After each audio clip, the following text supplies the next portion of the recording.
Why is a protocol which relates to the group that makes up the majority of the population of Africa not being ratified for implementation?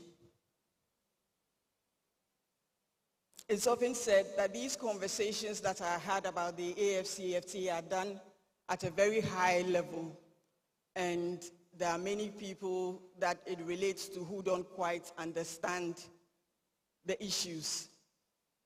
Today we're going to demystify a lot of those things. We are going to demystify concepts, and we are going to amplify voices, because as a demographic that makes up over 60% of Africa's population, your voice certainly does matter. So I would encourage us all to listen actively and participate fully in this afternoon's sessions. Yes, of course, Africa has the youngest population in the world. We've heard it said over and over again in the session since yesterday. And it has the youngest population because of you, people like you in this room. It is estimated that our continent's youth population is going to continue to grow rapidly, and in fact it's projected that by 2050, 1 in 3 young people in the world will be African. To me, that means power. That means a lot of power in the hands of our youth. Now, in many write-ups and conversations, it's been described as, it's said that this is Africa's youth bulge, and it's been said that it's either a threat or an opportunity. My take on that, as someone who interacts with thousands of youth every month in Africa, is that Africa's youth bulge is absolutely a fantastic opportunity and not a threat. So my question to you this afternoon, and I'd like you to each ask yourself that question: what does it mean to you? And how are you going to take advantage of this opportunity? What are you going to do with it? Each of you will arrive at a different answer. But whatever your answer is, I'll just leave you with three things that are just meant to be a guide. Whatever you do, be strategic and purposeful in your decision making. 2, be deliberate with pursuing opportunities that will bring you personal growth. And finally, expose yourselves to valuable networks. Whatever you do, it will require a whole lot of energy and discipline and dynamism as well. But I have no doubt that you will transform this amazing opportunity into unstoppable power. I'll ask you all to enjoy the sessions this afternoon. Thank you so much for your attention.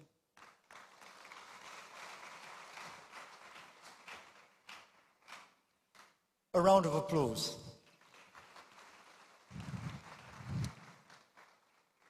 Nanadra Hackman, founder, Drive to Inspire Africa, and executive director at the Africa Prosperity Network. And so now we're going to do something fantastic. It's the polls. We're going to run some polls, and I would really love for all of you to get involved. If you've got your phone, take it out. We're going to have the QR code over here. Scan it, and this is what we're going to do.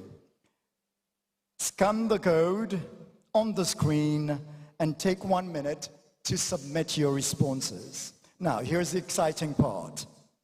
Everyone who participates will automatically be entered into our draw.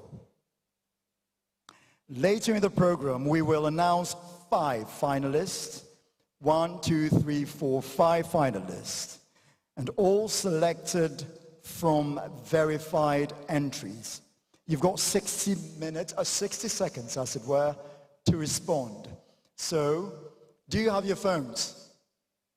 How many have so far scanned the QR code? Show by hand. This is going to be exciting. So you've got 1 minute.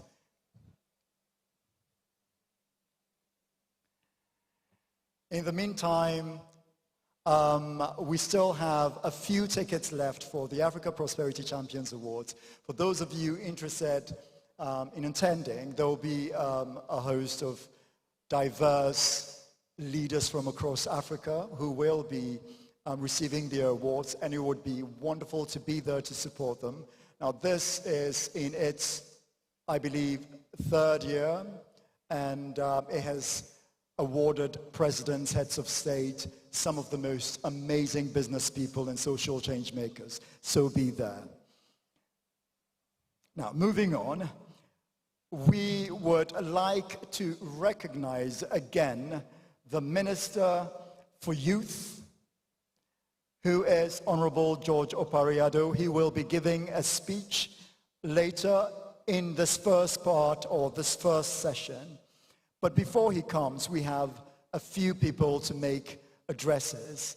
And beginning with them, we have Teresa Oparebia Ayuade, CEO Charterhouse, to begin proceedings. Shall we have you on the stage? A round of applause.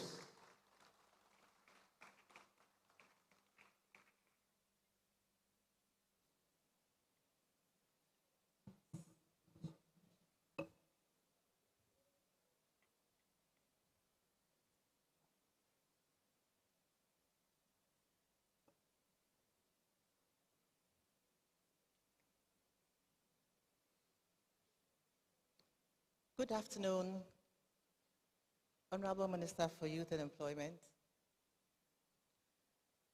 distinguished guests, ladies and gentlemen.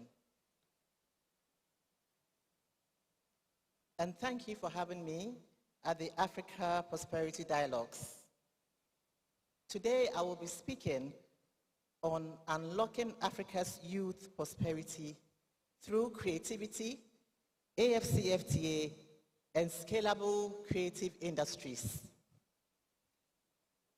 Before I proceed, on behalf of creative entrepreneurs across Africa, thank you for recognizing and including us in this important dialogue.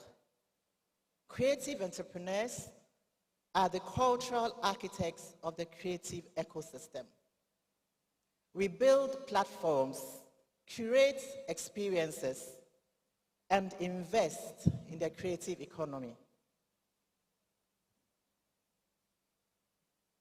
Creating jobs and opportunities for creatives to thrive. After many years working behind the scenes of the productions you see and enjoy, this event makes us feel seen and heard. Let me briefly define the creative industry. It spans music, film, fashion, design, media, advertising, digital content, festivals, events, publishing, gaming, and cultural experiences. It is powered by ideas, talent, and intellectual property. And for Africa, it is uniquely powerful because it is youth-driven, labor-intensive, and capable of absorbing young people into work across its multiple value chains. I stand here as someone who has spent 30 years inside this ecosystem, building platforms, producing experiences, developing talents, and turning culture into jobs through Charterhouse Productions and multimedia broadcasting, where I cut my teeth in the industry. I have seen one concert, one production, even a conference like this, employ hundreds, strategists, directors, designers, technicians, caterers, transporters, digital teams, and security. A powerful example is the Telecel Ghana Music Awards Festival, engaging over 1,000 people every edition for more than 2 decades. That is the job creation. That's the job creation power of creativity. And yet, I have also seen how the same creativity that thrives locally struggles the moment it tries to cross an African border. Africa is the youngest continent on earth. Nearly 60% of Africans are under 25 years. This is the largest reservoir of creative energy anywhere in the world. Globally, cultural and creative industries generate about $2.3 trillion annually and contribute around 3% of global GDP. In parts of Europe and North America, the sector contributes between 2% and 7% of GDP. In Africa, the sector is undercounted, underfinanced, and largely informal. Not because of lack of talent, but because of lack of enabling systems. This is why the African Continental Free Trade is such a historic opportunity. For the first time, we have the framework for single African markets for creative goods and services.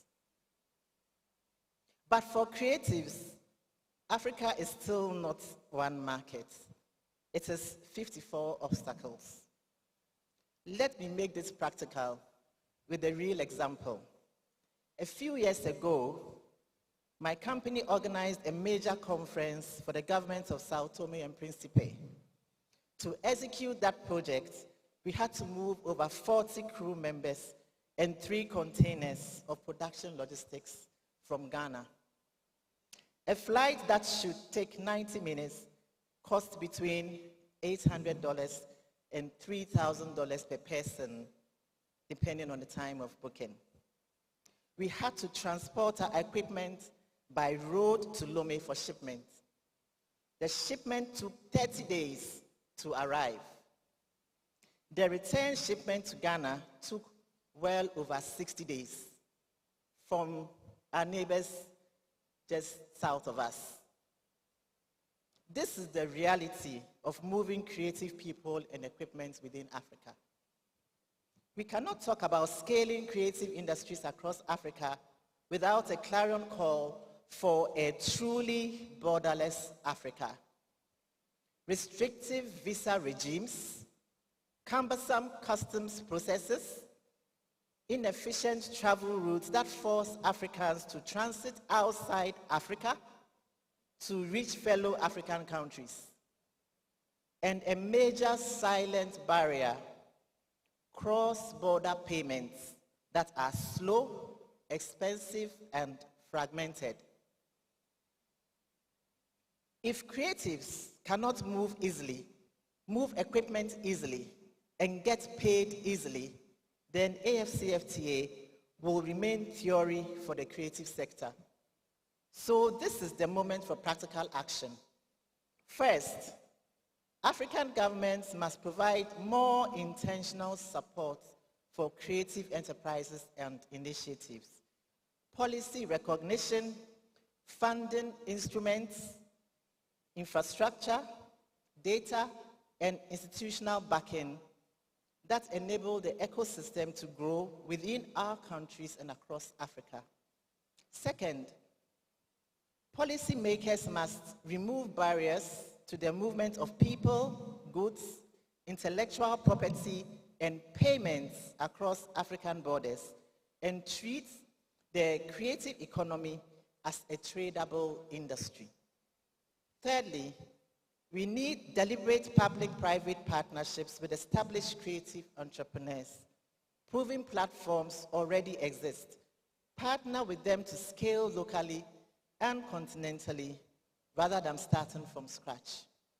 Fourth, Financial institutions and fintech players must design seamless cross-border payment and financing solutions tailored for creative entrepreneurs. And finally, I make a bold proposal. We call for structured collaboration between AFCFTA and creative enterprises to establish continental cultural platforms that project Africa's creative and cultural industries to the world. There's a huge renaissance of African pop culture around the world. How about we take advantage of that to create a festival of African arts and culture, just as the Confederation of African Football does for football and the Africa Games does for sports. We as creative entrepreneurs are ready and happy to engage further to help design and power such a platform and such initiatives. Because every creative project is a micro-economy. Multiply that across borders and it becomes a continental industry. Africa's youth are ready. Africa's creativity is ready. It is our borders, our systems, and our level of intentional support that must now catch up. The question is not whether the creative economy can drive Africa's prosperity.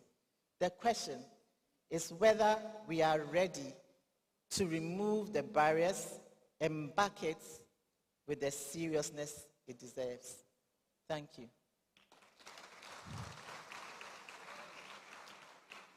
Thank you very much, Teresa Operibia Ayode, CEO Charterhouse. Thank you very much. A round of applause.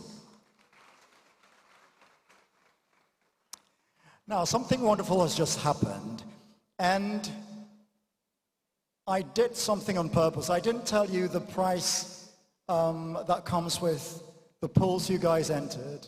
Yeah? It comes with a price of a stay in a 5-star hotel, and only 250 of you entered. So now, in a bit, we're going to get the names of the 5 people who would have been selected to the next stage. Clap for yourselves if you entered. And if there is a potential of you getting that 5-star stay, hotel stay, a round of applause for yourselves. All right, shall I recognize Stonebwoy, who has just gracefully walked in?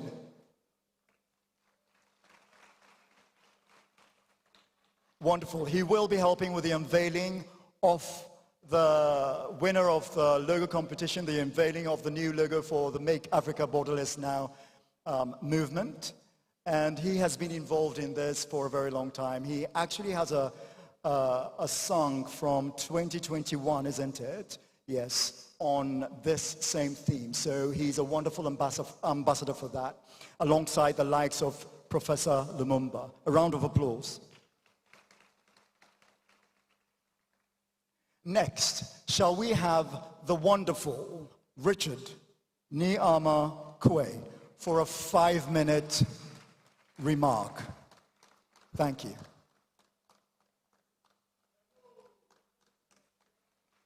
A round of applause.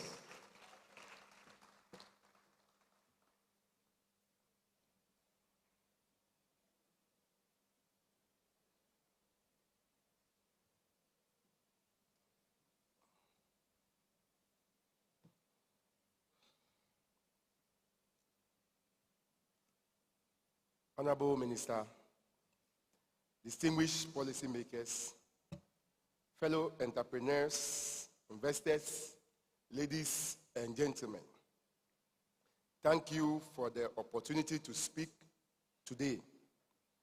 I want to begin with a simple truth. The future workforce of African businesses is already here. The future customer base of African companies is already here. And that future is young.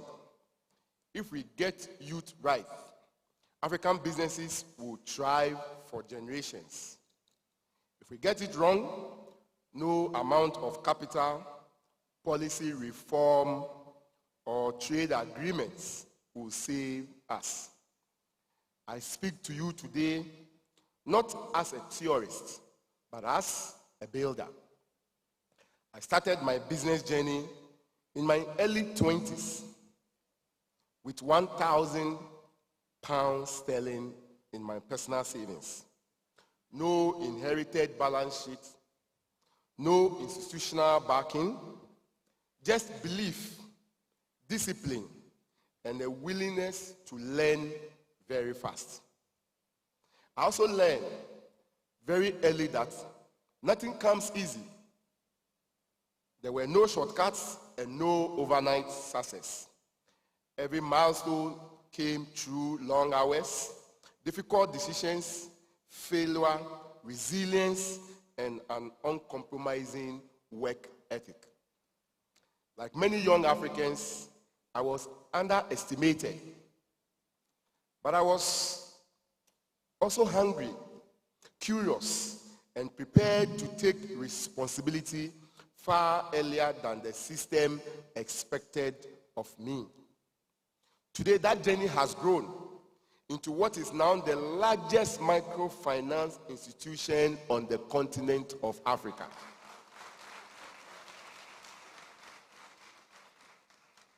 Operating in 8 African countries and lending to more than 20,000 small businesses every single week.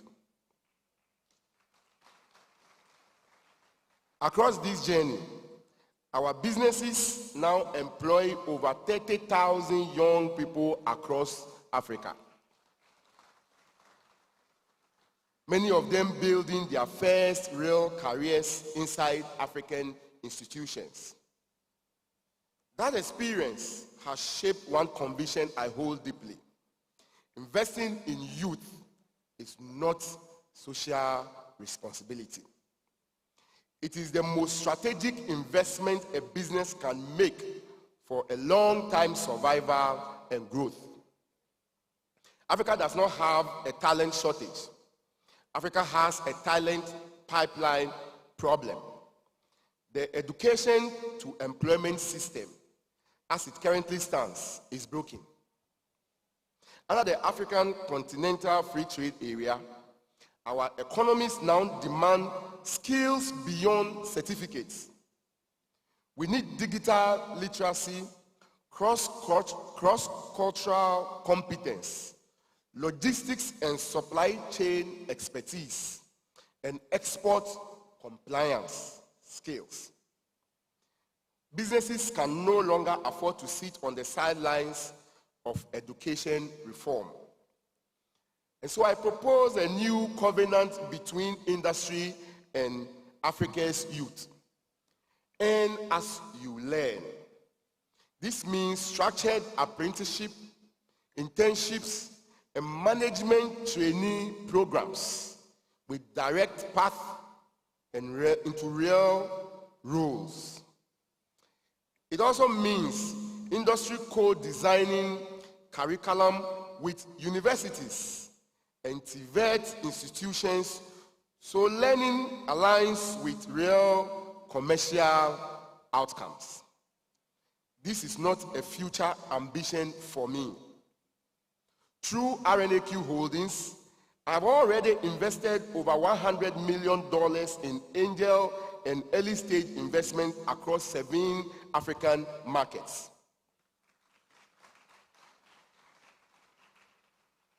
Most recently, I announced a $30 million scale-up fund to help African businesses expand across borders and scale across the continent. Africa does not lack ideas. Africa lacks growth capital and structured pathway to scale. Capital matters, but capital without discipline fails. Talent matters, but talent without hard work stalls. What scales businesses and people is consistent effort when no one is watching. That is why we are investing not just in youth-led innovation, but in youth-driven execution at scale. Let me end where I began. I started very young. I started very small, but I did not build alone. Africa's greatest asset is its youth. The question before us is simple. Will we treat youth as a risk to be managed or as partners in building Africa's economic future? History will judge our answer. Thank you.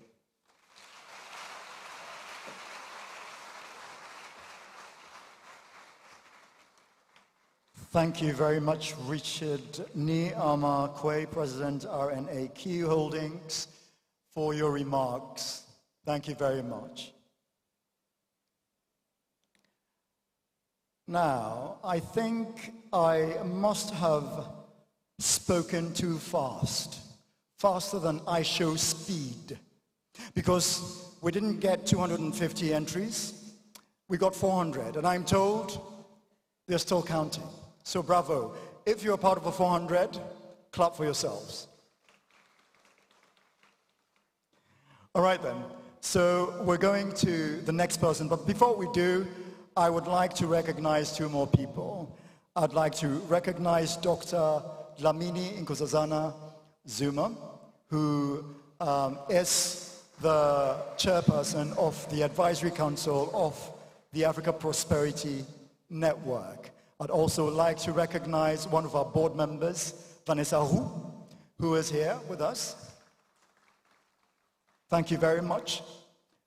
So, the next 5-minute remarks we're going to have is from Professor Kobi Mensah, the wonderful CEO of the Ghana Tourism Development Company. Round of applause. I know you're tired, but you've had lunch, and you can do better to encourage. You know, it's the youth dialogues, and we're here to hear wonderful things.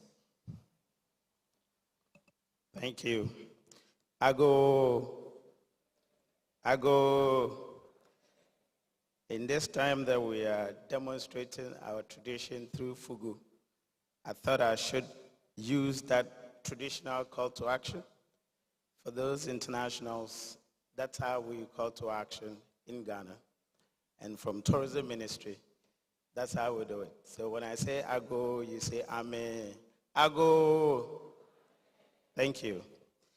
Honorable Minister, distinguished personalities, let me bring you greetings from my minister, Honorable Abla Jifago Mashi. She's very happy to have this event. Obviously, MICE, which is the Meetings, Incentives, Conferences, and Events, very much part of our tourism. And obviously, you can see the players here. Teresa just spoke. We're looking for more of these so that they can enhance our tourism offerings. Thank you. Let me also congratulate my Deputy CEO Operations. A round of applause. She's done amazing work. I think the booth of GTDC looks beautiful. For those of you who haven't been on Accra by night, we extend the invitation. Go to our booth. You can register for Accra by night, and we'll show you how beautiful our city is, especially at night. Thank you. We often measure prosperity through economic indicators like growth rates, employment figures, and investment volumes. Yet prosperity in its truest sense transcends numbers. It is fundamentally about possibility, the capacity of a society to create pathways through which its most valuable resources, that is the youth, can realize their potential and participate meaningfully in economic transformation. For decades, Africa's narrative has been framed through narrow and often external perspectives.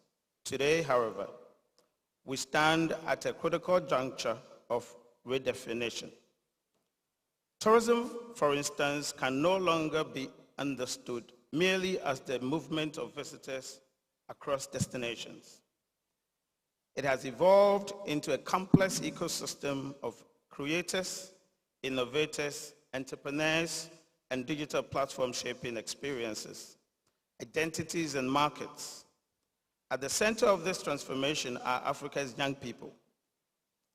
It is within this evolving paradigm that Ghana Tourism Investment Platform and the Ghana Tourism Marketplace emerge as strategic instruments not only for tourism sector but for youth-led economic empowerment across Ghana and the wider African continent.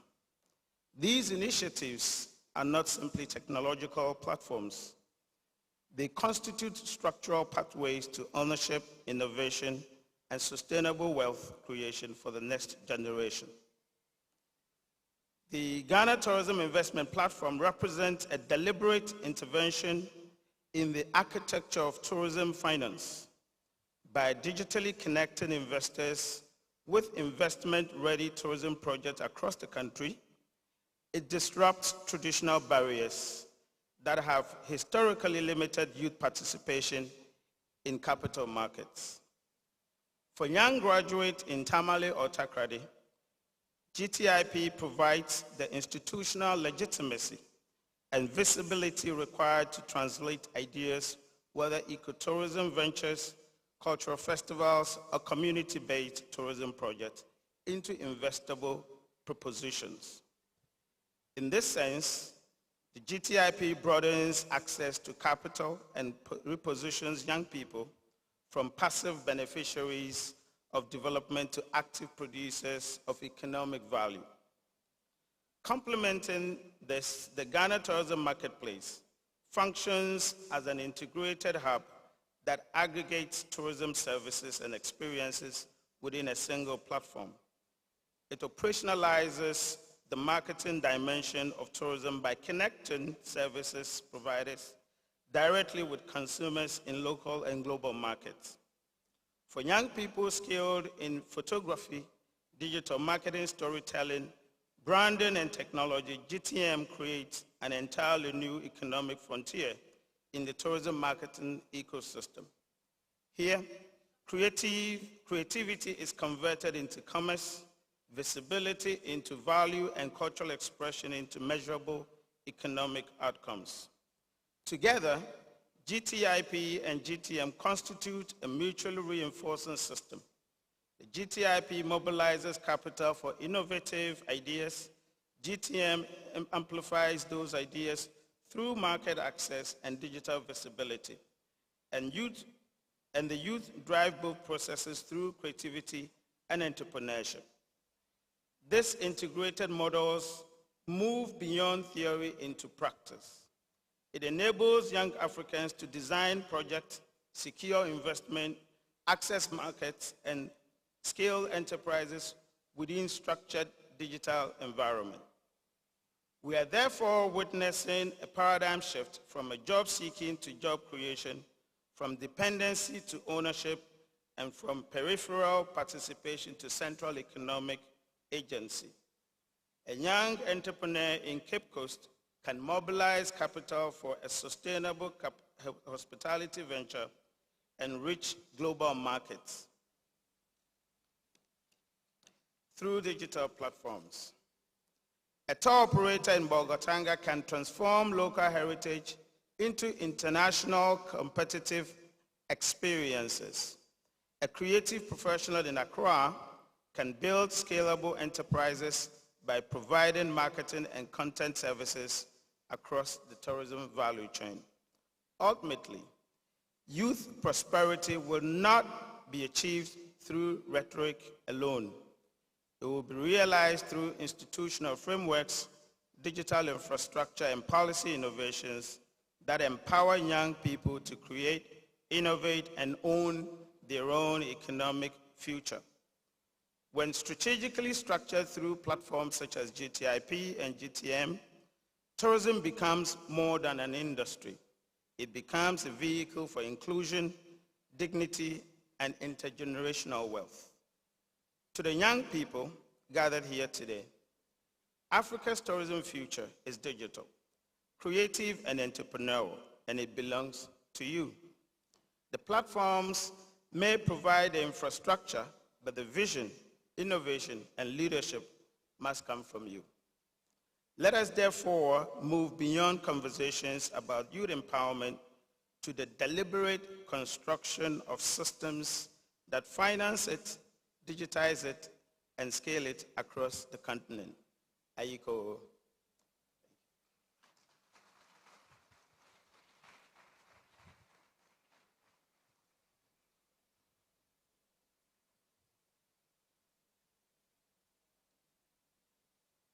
Thank you very much, Professor Kobi Mensah, CEO, Ghana Tourism Development Company. A round of applause. Next, we have Dr. Wilfred Ochan, UNFPA Country Representative. He will be represented by Ishmael Selassie, who is Program Analyst, Adolescent and Youth Development. A round of applause.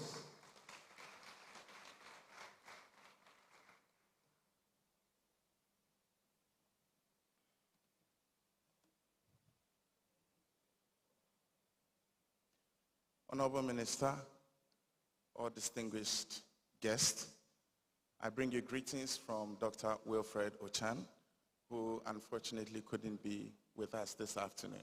He's been held up in another equally important engagement, and so he sent his messages. First of all, he wanted me to say a big good afternoon and congratulations to the organizers of this event, and secondly, to share his greetings to the youth of Africa who are gathered in this room, because he's a big fan of youth and youth development. So those are quick greetings from Dr. Wilfred. But I also have the privilege of delivering his message, and I quote, "The Honorable Minister for Youth Development and Empowerment, the CEOs of National Youth Authority and then National Youth Employment Agencies, distinguished invited guests, honorable members of parliament who may be in here, friends and colleagues from the UN, representatives of youth-led organizations and youth leaders themselves that are in here, members of the media, ladies and gentlemen.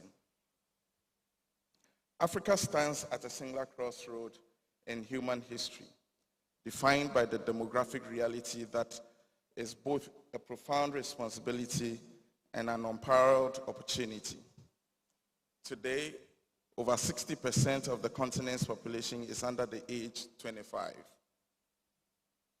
Here in Ghana, this youth bulge represents a vibrant engine of over 11 million young citizens, constituting 38.2% of the total population.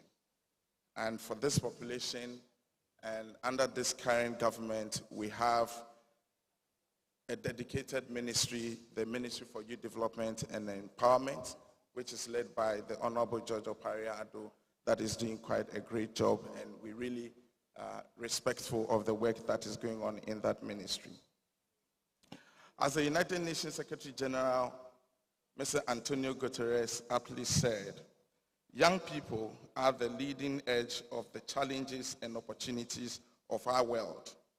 They are the ones who will live with the consequences of the decisions we make today. A demographic dividend is not a guaranteed windfall. It is a strategic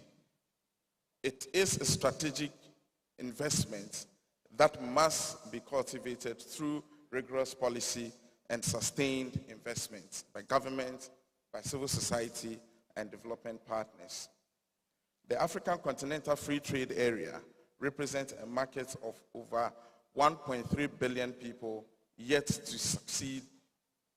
Yet its success is inextricably linked to the empowerment of the youth, over 80% of whom are here in Africa and Africa's SME sector leaders. Empowering young entrepreneurs, therefore, becomes an economic necessity that could create 50 million jobs by 2030. However, This requires dismantling systemic barriers such as the 331 billion financing gap that currently is faced by Africa's SME sector. We must bridge the skills to market mismatch by accelerating digital trade infrastructure, ensuring that a young innovator in Accra can seamlessly trade with partners across the continent. It is encouraging, however, to note that in Ghana, we see the government taking necessary steps and making the efforts in institutionalizing youth progress through a robust policy architecture and higher impact investment. The National Youth Policy 2022 to 2032, themed toward an empowered youth impacting positively on national development, provides a clear mandate to integrate young people into every stage of the national development process. The commitment is evident in several transformative initiatives. First, we see the Youth Scaling Program. This initiative is actively bridging the gap between academic theory and industry requirements, providing young entrepreneurs and artisans with the market-oriented skills and resources necessary to thrive. Secondly, the National Service Authority Act, which was recently revised in 2024.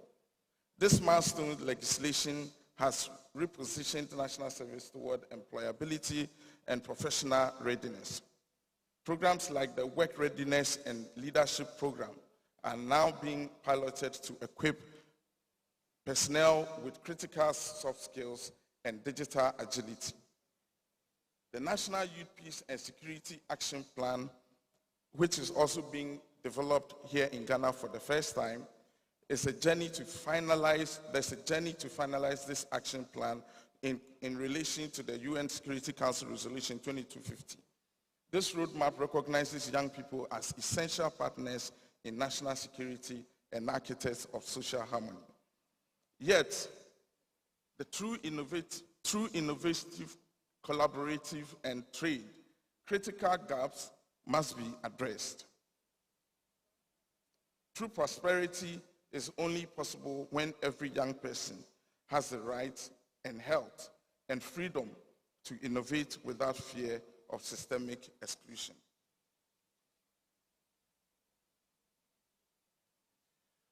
Ladies and gentlemen, ensuring youth voices are embodied in National Development Plan and the work of AFTA's government is essential to ensure that the continent's free trade actually happens and the young people are in the lead. In conclusion, the Africa Prosperity Dialogue 2026 must be the catalyst where policy meets action. Let outcomes of this youth dialogue serve as a blueprint for continental and national development from the dreams and aspirations of young people. The markets are rife, but the capacities of young people are what is required to ensure that Africa's trade truly happens. So together, let us ensure that Africa's growth fulfills its promise of a prosperous, integrated, and self-reliant Africa. Thank you very much.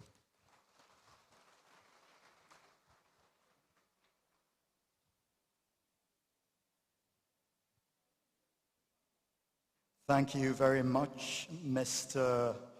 Ishmael Selassie, Program Analyst, Adolescent and Youth Development at UNFPA. Now, we get to the crux of this part of the program. We are going to have remarks by the wonderful Minister for Youth, Honorable George Opare Addo.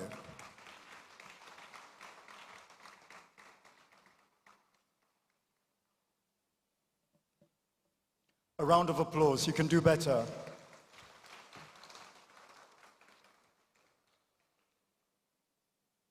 Good afternoon, everyone.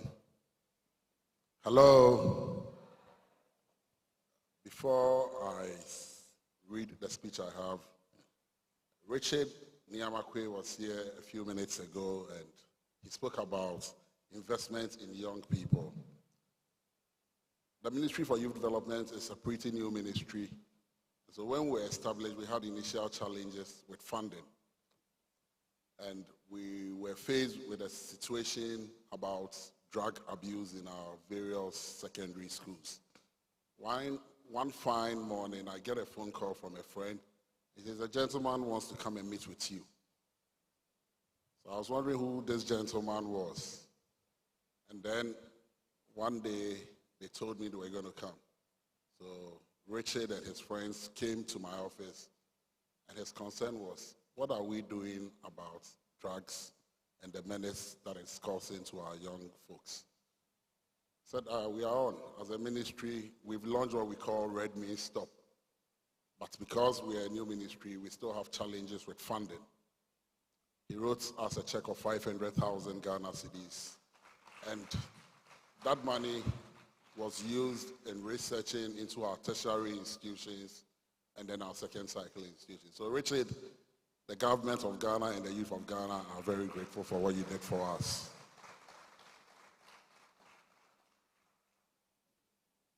Mr. Gabi Asaro-Tradakon, the brain behind the African Prosperity Dialogue, the board members of the African Prosperity Dialogue, CEOs who are here to support today's program, senior officials of AFTA, development partners, young leaders and innovators, friends from the media, ladies and gentlemen. Forgive me, I'm battling a cold, so if my voice is not coming up well, sincere apologies. I bring you warm greetings from His Excellency, the President of the Republic of Ghana, His Excellency John Dramani Mahama, a man deeply committed to youth empowerment and to the success of the African Continental Free Trade Area. We are gathered here at the African Prosperity Dialogue with one goal: to build a single, integrated, and prosperous African market, a vision that will remain a blueprint on paper unless we are intentional in designing it, building it, and entrusting it to our youth. When I had the invitation to speak on this all-important platform, I had a deep reflection on the theme: empowering SMEs, women and youth in Africa's single market, innovate, collaborate, trade. And at the heart of this, a fundamental question dawned on me: are we preparing our youth enough to own the narrative of the single market agenda, or to be mere passengers on this journey? Are we equipping them enough to be the architects, the engineers, and the drivers, or to be just spectators? Africa today stands at a defining moment in its history. More than 60% of our population is under the age of 25. This is not merely a demographic statistic. It is a statement of potential. It is energy, creativity, resilience, and ambition on an unprecedented scale. And with these numbers are real lives that must be looked into and protected. The AFTA is a very important economic integration project that promises scale, opportunity, and shared prosperity. But let me be clear, the AFCTA will not succeed on tariffs, protocols, or institutions. It will succeed only if Africa's young people are empowered to lead the charge through deliberate skills education and innovation. This is precisely why this Youth Prosperity Dialogue is necessary and the central pillar of Africa's prosperity agenda. In Ghana, we have taken deliberate steps to place youth at the heart of national development through the establishment of the Ministry of Youth Development and Empowerment. Our mandate is clear: to move youth policies beyond short-term interventions and towards sustainable systems that support skills, enterprise, leadership, and economic inclusion. Our work is anchored on 5 pivotal pillars, which I believe are essential for an integrated Africa. The 5 pillars include health and well-being, training and skills development, economic empowerment, civic engagement, and community participation, and most importantly, their personal development and leadership. We recognize the importance of youth empowerment. When young people thrive, productivity rises, innovation accelerates, and societies grow more resilient. That is why Ghana has invested in concrete, scalable initiatives. Through the Jumeirah program, government is supporting young entrepreneurs with business training, productive equipment, mentorship, and market access, targeting the creation and growth of thousands of youth-led businesses. And just outside, we have the National Entrepreneurship Innovation Program, a stand to exhibit what we are doing with the Jumeirah program. Through the National Apprenticeship Program, we are expanding access to technical and vocational skills for young people in both urban and rural communities, ensuring that skills development is aligned with real economic demand. And the apprenticeship program too has a stand outside the exhibition stands, and so you can see what they are doing when you go out. We have also embraced digital transformation as an enabler of opportunity. The National Youth Tracker platform and the Youth Explorer app are helping young people access information on jobs, training, entrepreneurship support, scholarships, and apprenticeship through a single digital interface while strengthening evidence-based policy making. Across our agencies, we are reinforcing pathways from education to work and enterprise. The Youth Employment Agency is providing structured work experience and has introduced international work exposure programs to enhance skills and global competitiveness. The National Service Authority is strengthening post-service transition into employment and entrepreneurship. The National Entrepreneurship and Innovation Program is nurturing startups and innovators in priority sectors such as agribusiness, manufacturing, digital services, and the creative economy. But whilst national action is essential, it is not sufficient. Our national efforts, however, are merely a single thread in the vast tapestry we must weave together as a continent. Africa's single market demands continental thinking and cross-border collaboration. Young Africans must see the AfCFTA not as abstract agreement, but as a lived opportunity. An opportunity to scale businesses beyond national borders, an opportunity to collaborate across cultures and markets, an opportunity to turn ideas into enterprise that serve 1.5 billion people. The data is clear and compelling. Africa's population is projected to reach 2.5 billion by 2050, and the majority will be under 25. According to the African Development Bank, each year, 12 million youth enter the job market, whilst only 3 million have access to formal jobs. And the sad aspect is that even these jobs with AI may become obsolete in the near future. This is not a crisis. It is our collective prosperity depends on converting this demographic surge into a productive, innovative, and integrated generation. Last year at the UN, I made a statement and I said, in the next 10 years, the world will be looking to Africa for labor. But the question I put is, would Africa be ready? I know Ghana will be ready. But whether Africa will be ready, because Ghana alone being ready will not be enough to support Africa. I therefore strongly recommend the adoption of the AfCFTA Youth Acceleration Framework, focused on 3 priority areas: the mutual recognition of vocational and digital skills through an AfCFTA skills passport to promote labor mobility, the establishment of a Pan-African Youth Venture Financing Facility, capitalized by continental financial institutions to support scalable youth-led enterprise, and the integration of a mandatory youth impact assessment across all AfCFTA protocols to ensure youth perspectives are systematically embedded in Africa's trade and integration agenda. And I believe strongly that this is the only way that we'll be able to break these barriers, because we are dealing with a population that is big and is the majority, and so their views, their opinions matter and must be brought on board. Distinguished colleagues, the integrated Africa we dream of will be built by the young woman coding a seamless payment platform in Lagos, the young man managing a climate-smart export hub in Tamale, and the graduate launching a telehealth service from Johannesburg that serves the entire region. This is why today's focus on innovate collaborate, trade is so timely. Innovation, collaboration, and trade are central to unlocking youth-led growth in Africa. Whilst young Africans are already driving solutions across key sectors, persistent barriers, such as limited finance, infrastructural gaps, and regulatory fragmentations must be addressed, strengthening cross-border collaboration through networks, value chains, and partnership will amplify impact whilst equipping youth-led enterprises to effectively participate in AFCFTA trade. This dialogue has set itself ambitious but necessary objectives to provide a high-level platform for engagement, to spotlight youth-led innovations, to foster mentorship and partnership, and to develop a Youth Action Compact. The Youth Action Compact is critical. It must be practical.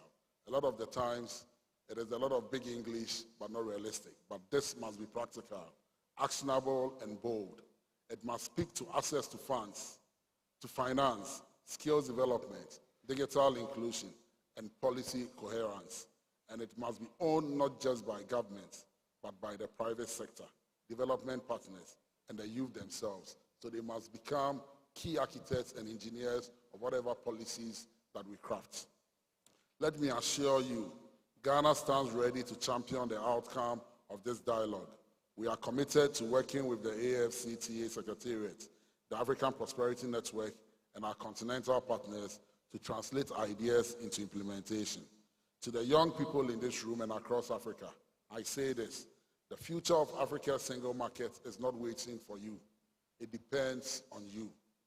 Your ideas, your enterprise, your courage to innovate and collaborate will define whether Africa competes or become mere consumers.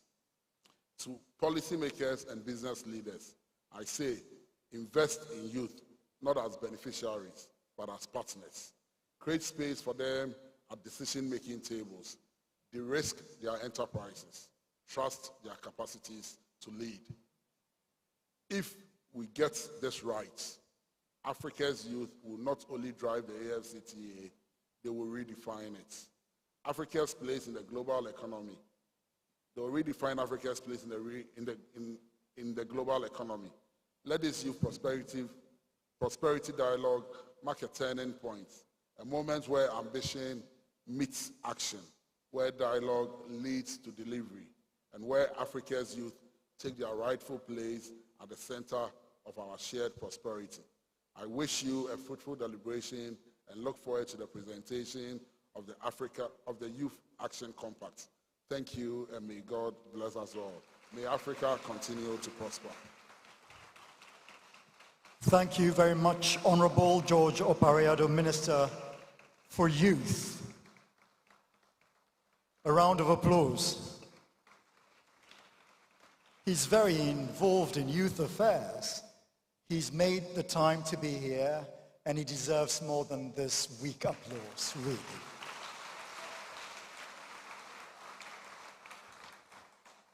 Thank you very much. This has been a wonderful session, very enriching. We've heard from some wonderful people, and I'll also like to acknowledge again a few important people who accompanied the minister here.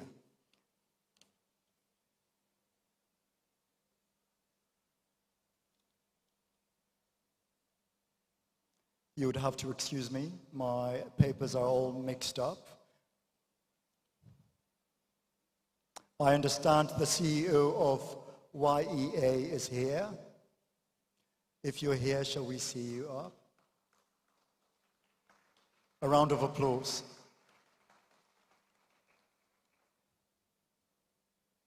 All right, so we shall continue with our program, and next is a session on Africa Without Borders, Digital and Creative Economy. Now, this is going to talk about some of the benefits of a borderless Africa,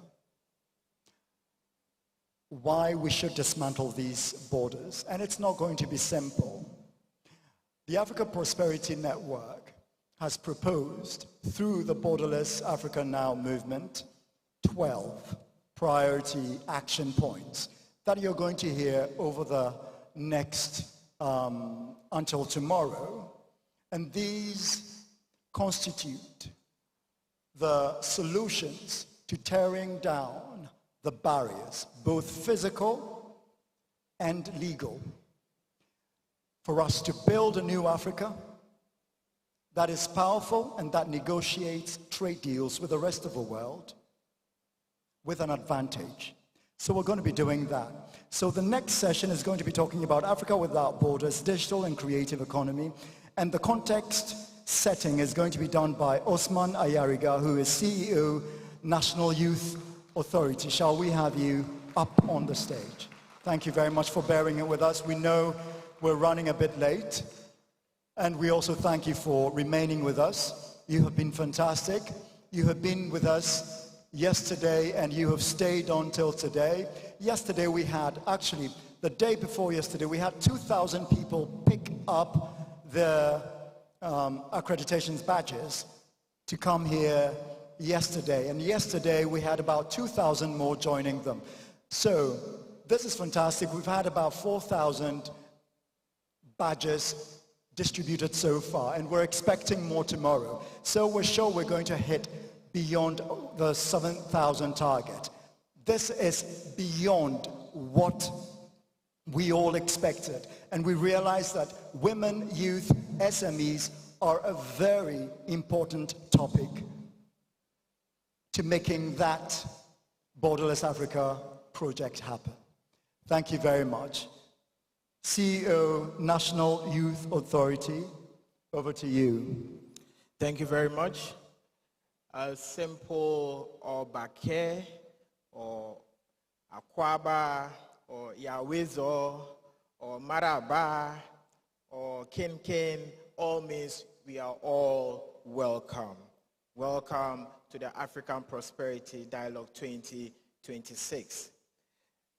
Distinguished ladies and gentlemen, Mr. Gabi Ochidako, respectfully, Madam Nana Adjoa Hackman, ladies and gentlemen. Before I continue with my speech, Madam Nana Adjoa asked that when she asked many young people about what they've been talking about, they gave her a list of what they've been speaking about. But let me add that young people have been debating for the past months.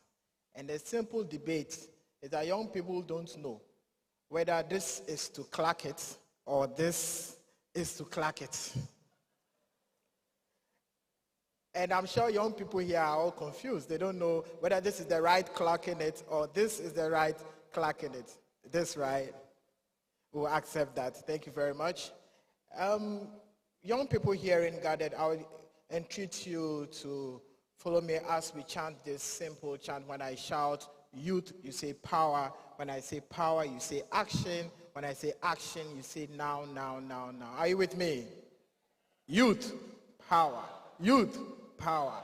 Power, action.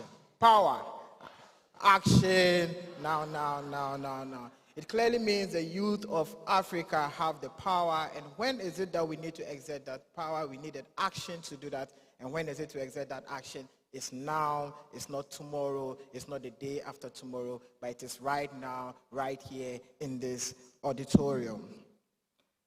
Mr. Richard Nee Amakwe, Professor Kobe Mensah, Dr. Wilfred Okan, my Honorable Minister George Opare Ado. Permit me, distinguished guests, friends of the media, gathered ladies and gentlemen. The idea of an Africa without borders is not new. It is one that has lived with us since the earliest days of our continental struggle for unity and has been written into our treaties and spoken in our aspirations. Yet for many young Africans, especially those whose talents lie in creativity, innovation, it remains more an idea than a lived reality.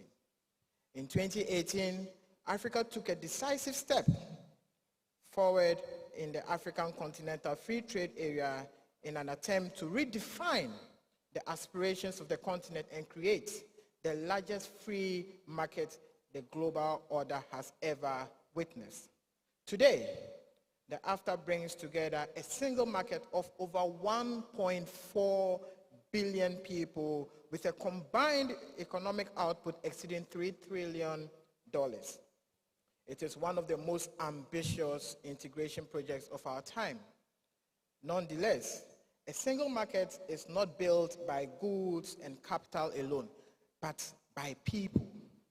If the AfTA is implemented as a goods-only agreement, it will structurally fail Africa's youth.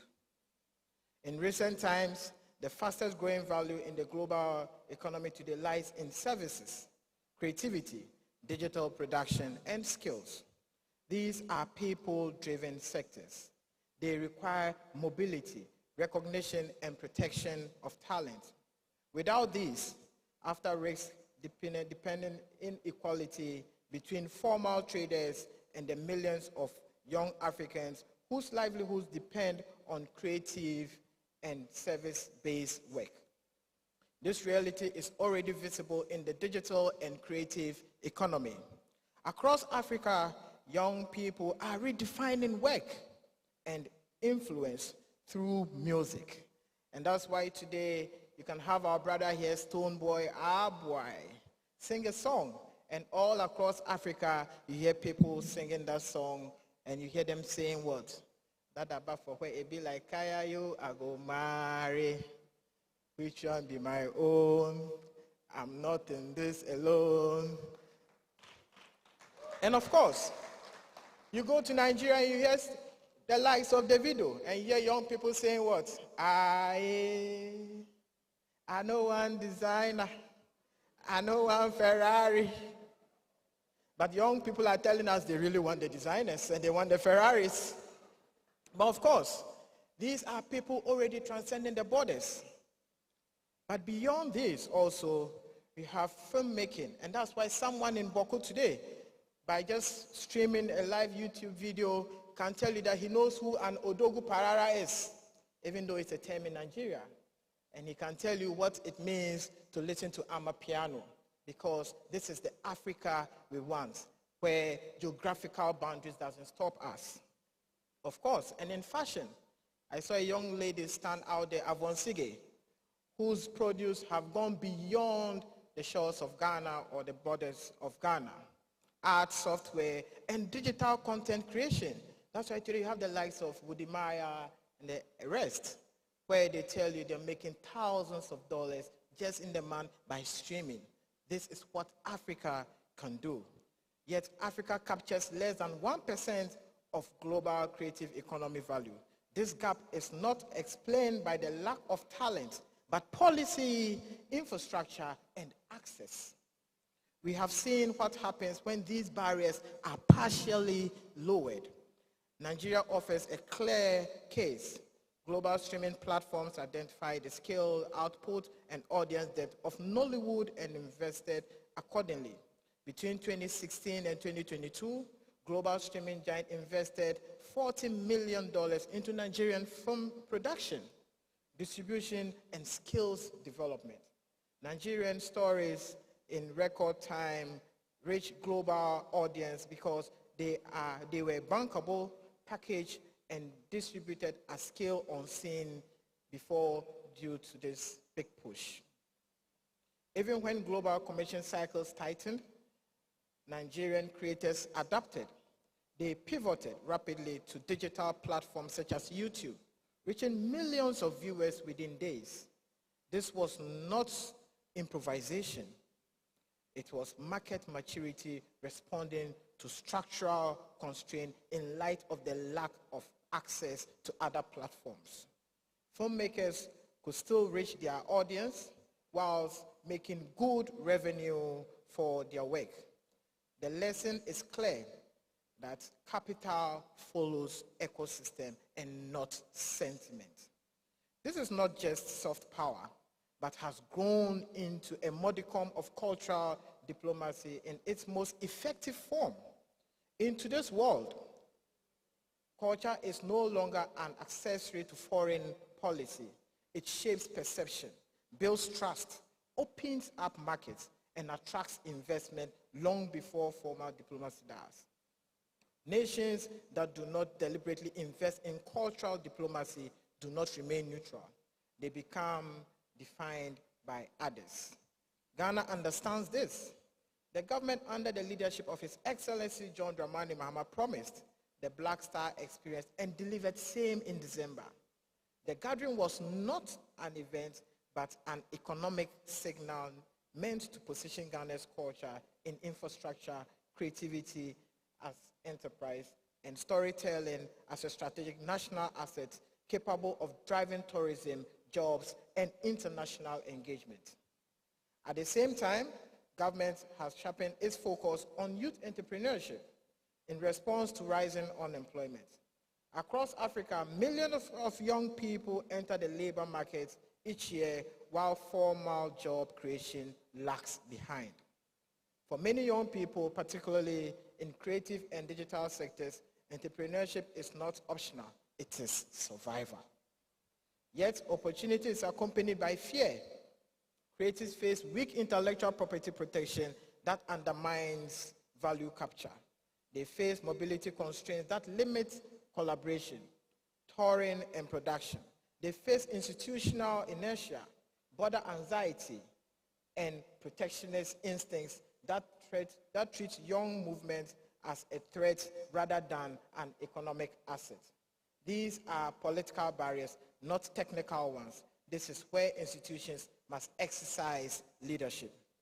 Under the National Youth Authority, where I head, with their act in 2016, the National Youth Authority is the institution mandated to develop the creative potential of the youth and ensure their effective participation in national development. This mandate is reinforced by the National Youth Policy of 2022 to 2032, which places creativity, innovation, entrepreneurship, and global engagement at the center of Ghana's development strategy. The NYA stands not as a spectator in this process, but as a driver. This is why the National Apprenticeship Program, now under implementation through the National Youth Authority, matters. The program is deliberately structured to formalize skills acquisition, align training with real economic value chains, and prepare young people for work that is no longer confined by geography. At this stage, the program is not about numbers, but direction. The implementation of this policy is a recognition by government that there is need for a shift from informal skills acquisition to recognized competence, from domestic employability to regional competitiveness, from training for survival to preparation for opportunity and after. However, skills without mobility are stranded assets, and for the after to realize its full potential under the protocol relating to the treaty establishing the African Economic Community for the free movement of persons, we as Africans must be bold to take certain steps. To set the discussion for this roundtable, I propose that the following policy directions must now be pursued with urgency and political courage, including but not limited to nation states adopting a framework for the mutual recognition of skills and credentials, beginning with ECOWAS and extending to AFTA frameworks. A labor-sensitive mobility framework for nation states that balances national employment protection with the reality of regional demand in creative, digital, and service industry, and a managed free movement regime that allows Africans to live, work, collaborate, and create across borders with dignity and security. Free movement is not the absence of borders. I must state unequivocally that cultural diplomacy must be institutionalized, not episodic. Intellectual property regimes must be strengthened for Africa. Does not lack culture, but a structure for financing for creatives, which is not state-sponsored solely, but exists on the backdrop of private sector collaboration initiatives. Culture must be linked deliberately to trade, tourism, and foreign policy subjectives. Ladies and gentlemen, Africa's youth are already borderless in imagination and ambition. Nigerian filmmakers have shown us what happens when ecosystems attract capital. Ghanaian creatives and musicians are already engaging global audience. Policy is lagging behind reality. The task before us is not to imagine an Africa without borders. That Africa already exists in practice. The task is to align political will, institutions, and continental frameworks with what our youth are already doing. Afterward, will either be shaped by Africa's youth and creatives or it will underperform. There is no third option. This conversation must therefore lead to action. The National Youth Authority will continue to position youth not as beneficiaries of integration, but as its architects. This is our responsibility. That is our mandate. I thank you very much. I look forward to witnessing very fruitful deliberations. God richly bless you. A round of applause for Mr. Osman Ayariga, CEO, National Youth Authority. Now, for tomorrow, Professor Pielo Lumumba will be given the highly anticipated rallying cry for the Borders Africa movement. And we expect all of you to be there because it's going to be great. And we're also expecting some political leaders, institutional leaders, and business leaders from across Africa and beyond. You know, we've got the 6th region of Africa, which is Global Africa, and we're going to be expecting a number of people from the diaspora. Now we go to the next session, which is a panel session moderated by Amani Aisha, Africa Collaboration Chamber. The session is about Africa without borders, digital and creative economy. Shall we welcome Amani Aisha? A round of applause.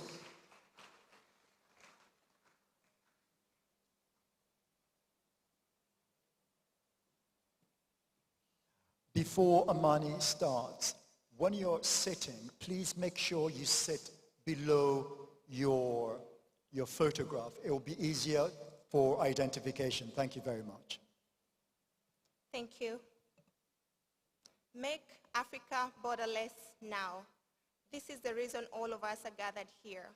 However, for us to make Africa borderless now, we have tools and resources that we need to consider: digital, creative, and with me, I have politicians, business leaders who are here gathered because of the Africa Prosperity Dialogues to help me have a conversation about how we can enable creative economy to succeed across borders within the African continent. Please help me welcome my highly distinguished panels and beg your pardon, highly distinguished guests. I stand on the protocol observed.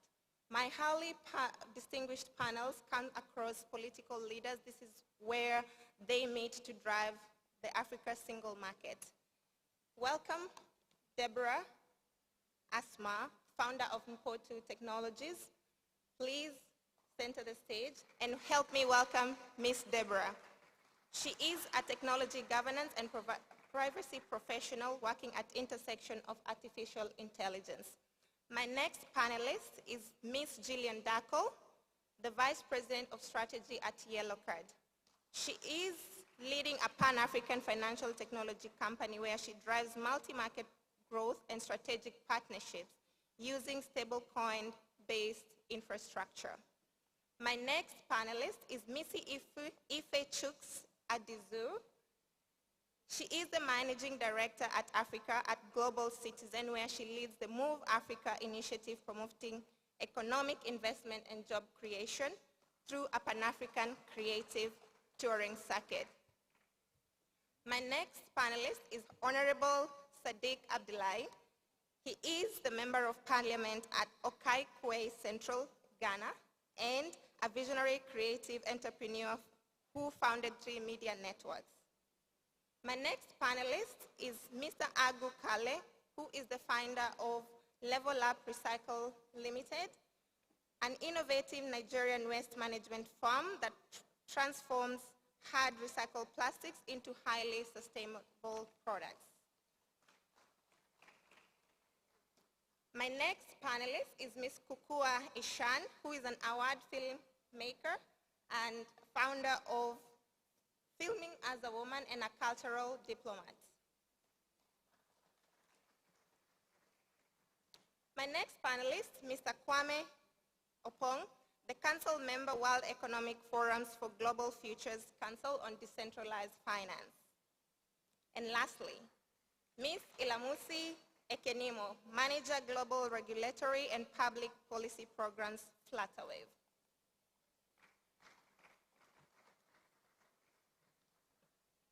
The theme for the session today, Africa Without Borders, Digital and Creative Economy as Drivers of Africa's Single Market and Global Soft Power. At Africa Prosperity Dialogues, this is where political leaders and business leaders meet to drive the Africa Single Market agenda. However, we want to find out from the panelists, is there any strategic value of Africa's digital and creative economy as a key driver for youth employment, enterprise and innovation, and a source of global soft power? We will also like to find out, are there any practical insights for youth entrepreneurs, including strategies for turning talent into sustainable enterprises? At last, we would like to inspire the policymakers, investors, and partners in the room today with us to support youth-led creative enterprises, demonstrating the link between technology, creative, and inclusive economic growth. I beg for your attention for the next 45 minutes. I have a very big panel, but it is an important conversation that we need to listen in. Thank you for your attention.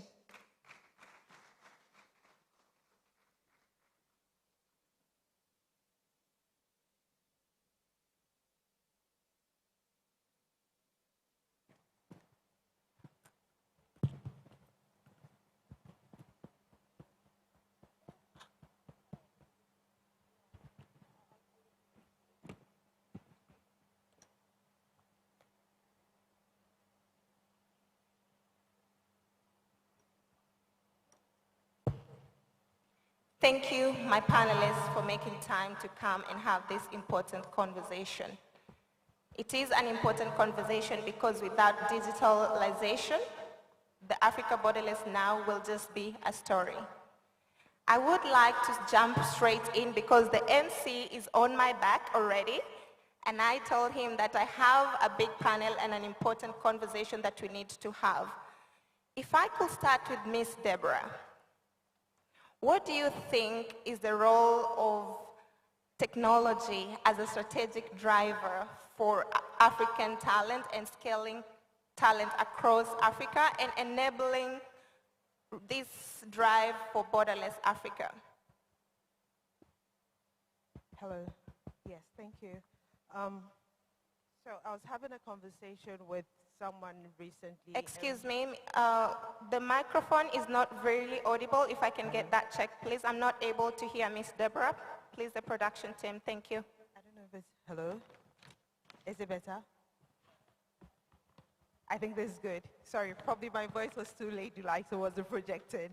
Yes, so, the role of technology in this, going back to the conversation I was having with someone recently, when the various speakers have been on stage, we've heard iShowSpeed mentioned, we've heard Woody Meyer mentioned, and it brings to mind that there are a lot of things that we take for granted these days.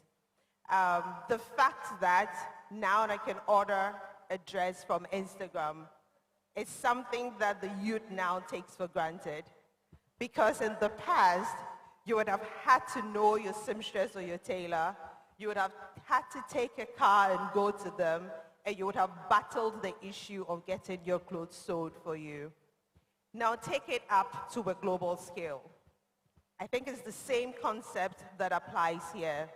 So we are not talking about some technology that is yet to come. We are talking about bringing the technology that exists even onto a wider platform. So there are emerging technologies that have come up, but before we look at those emerging technologies and the impact that they would have on the free trade or Africa Without Borders, we have to ask the question whether we are even optimizing to the fullest potential the one that we have access to now. Yes, I can buy a dress or ship my clothing or my creative artwork and all that to various African countries. But just because I can see it on Instagram doesn't mean the trade itself is easy. Our speakers and the various sessions have spoken about good financial connection amongst the various African platforms, and that's what PAPS is meant to do. Ghana has started conversation on open banking, but that's a national conversation as well. But we have the benefit of new currencies like the UDSTs and cryptos that are coming out that are facilitating payments cross-border. It's even interesting to know that today, Ghana has created a regulatory sandbox to test some of these things. So the question that we should ask ourselves as Africans in our various communities and national scope is, how are we leveraging those technology framework that exists now to its fullest potential before we start looking at other areas that we can integrate to what exists now? Thank you. Thank you, Ms. Deborah. And I think I would like to go to Gillian to ask about the existing technologies that you mentioned. We need the right technology to have these solutions. What do you think are the most, I mean, maybe they are existing, you can talk about what you have at Yellow Card. What is it that is the most quickly solving the problems that we do have? And are there any existing solutions that you can talk about maybe through Yellow Card? Hello, can everyone hear me? Excellent. Thank you so much for that. It's a pleasure to be here. So when I think of existing technology, I think of stablecoins. Obviously, I work at Yellow Card. We deal in stablecoins infrastructure. But more importantly, it is a technology that is revolutionizing cross-border payments. We are seeing it utilized across the youth. The best way in which to explain stablecoins is to take you on a journey. So in 2019 in Nigeria, what was happening during there? We had a currency depreciation, we had youth unemployment, there was SARS. Now you have stablecoins technology that allows you to hedge against the volatility in the market, to be able to make payments. You are able to do so to hold the value of your currency. From there, if you have a business, you're able to pay in India, in China, utilizing that same technology. So it is happening at great mass in Africa. So Nigeria, as I touched on, Chain Analysis report highlights that it is one of the top 10 in Africa, actually number 1. Ghana is top 6. As you know, the virtual assets license is coming into force. We've seen that in South Africa, it's carried forward as well. So the technology is impacting. It is changing the way in which you do cross-border payments. We remember in this room that it was explained to us that it could take you payments or shipments about 30 to 90 days or even worse. That will give me a heart attack. Where it comes to cross-border payments utilizing stable coins, you know that it's going to be done instantly. The market cap for stable coins as well, right now is at 300 million. By 2030, it's going to be around $4 trillion. So this technology is not stopping. And in Africa, we are one of the best use cases for this technology across the world. Just before I let you go and go to Ms. Ife, you say these technologies exist. How do we get it to the grassroots? Because sometimes we actually suffer, and as Ms. Deborah has said, the technology exists. However, not everybody across Africa in the rural areas are aware of these technological solutions that can enable these payments. It will surprise you. Your aunties and your sellers are already talking about stable coins. So in 2019, where the technology was really getting big, we had, well, at Yellow Card and a lot of other fintechs, we actually had ambassador programs that you're going into the universities, you're explaining the use cases. The way in which I see it is we are in a moment where we've had Momo that has come first, that introduced financial inclusion and technology, where stablecoins is phase 2. So we actually entered into a good ecosystem where there was some understanding that you can have a new form of payments in a fragmented ecosystem. So there's been a lot of work at the moment where it comes to stablecoins. And from now to 2030, with the youth population, with 1 in 5 people in the planet are by 2050 going to be African, this technology is going to go even further. Thank you, Ms. Gillian. Ms. Ify, I want to really bring culture into this conversation. In your work at Global Citizen, how do you think Africans can have this collective power to harness the soft power within the continent? Because I think Ghana has done very, very well. I think 1 month ago on iShowSpeed, and you really managed to take advantage of the global soft power that the continent can have. How is your work helping to bridge this gap of ensuring that people can see the soft power that African continent has? Thank you very much. So first of all, on Global Citizen, we're an international advocacy organization, and we're focused on ending extreme poverty now. We are really driven by youth. So when you talk about soft power, and I bring it back home to Africa, when I think about the creative economy, it's food, it's clothing, it's our music, it's our art and our films, right? How do you galvanize this soft power to be able to get the realities that you expect? It starts with, building up. When I think about even the land that we are on now, and every single country in Africa, the reason we're able to govern ourselves is because a set of people decided to be water and just keep being unstoppable till they got what they needed. It's the same model that is needed when it comes to our soft power. So how do we come together as collectives within the creative sector, within the music sector, within the food sector and fashion? So what we're doing in Move, our lead program is called Move Africa. What we discovered was music is big on the continent. When we look at other continents, there was the lady from Charterhouse, she spoke to the numbers on the creative economy. How in other climes we see the creative economy contributing about 5%. In Africa, it's less than 1%, and it's not even tracked. So what we saw is, whilst music is big here, when you look at global tours, global music and artist tours, it never features Africa. It's not about Africa not being included. It's about the loss. It's about the fact that those global tours bring people. They bring entrepreneurial activity. So what we're doing with Move Africa is building a pan-African music touring circuit that allows the world to come in. Thank you. We started in 2023, and the whole idea is, if we remember, we had the Global Citizen Festival here in 2022. It was big, it was massive, the world was excited, but to replicate that, there are certain barriers. One is infrastructure. Another one is talent in terms of the skill. And the third one is equipment. So as we build Move Africa in every market, our commitment is we go in there, and in 5 years, we are championing work with the government to build the right infrastructure. This allows the external coming. This even allows us as a people tour the continent. We think about our big artists. A lot of them actually go tour Europe before they tour Africa. So imagine what we're losing. And then we scale into different markets. As we do that, and as a collective, we have our convenings, and that helps us to continue to drive government in terms of the support and policy that is needed. But in the long run, we expect that as the program runs, we build people, we show the world it's possible.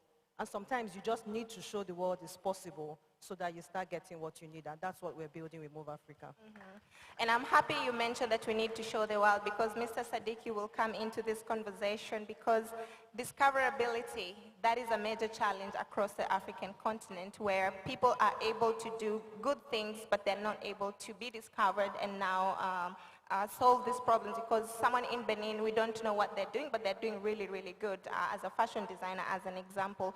So how does your platform, Meetings.io, use data, maybe, or any other solution that you have within your organization to help, for example, a fashion designer in Benin to be recognized or be discovered in Ghana, as an example, or Mozambique, because that, as Ms. Ify said, it's a challenge. All right, so first off, I think that when you introduced me as a member of parliament for Kaikwe Central. I'm not a member of parliament yet, but I can understand why that mistake did happen. Currently I'm just the MD and CEO of a business consulting and trade and investment promotion company, Meetings.co. And so just to speak to what you have just asked, one of the things we do is to be able to create marketplaces, or what we call economic systems.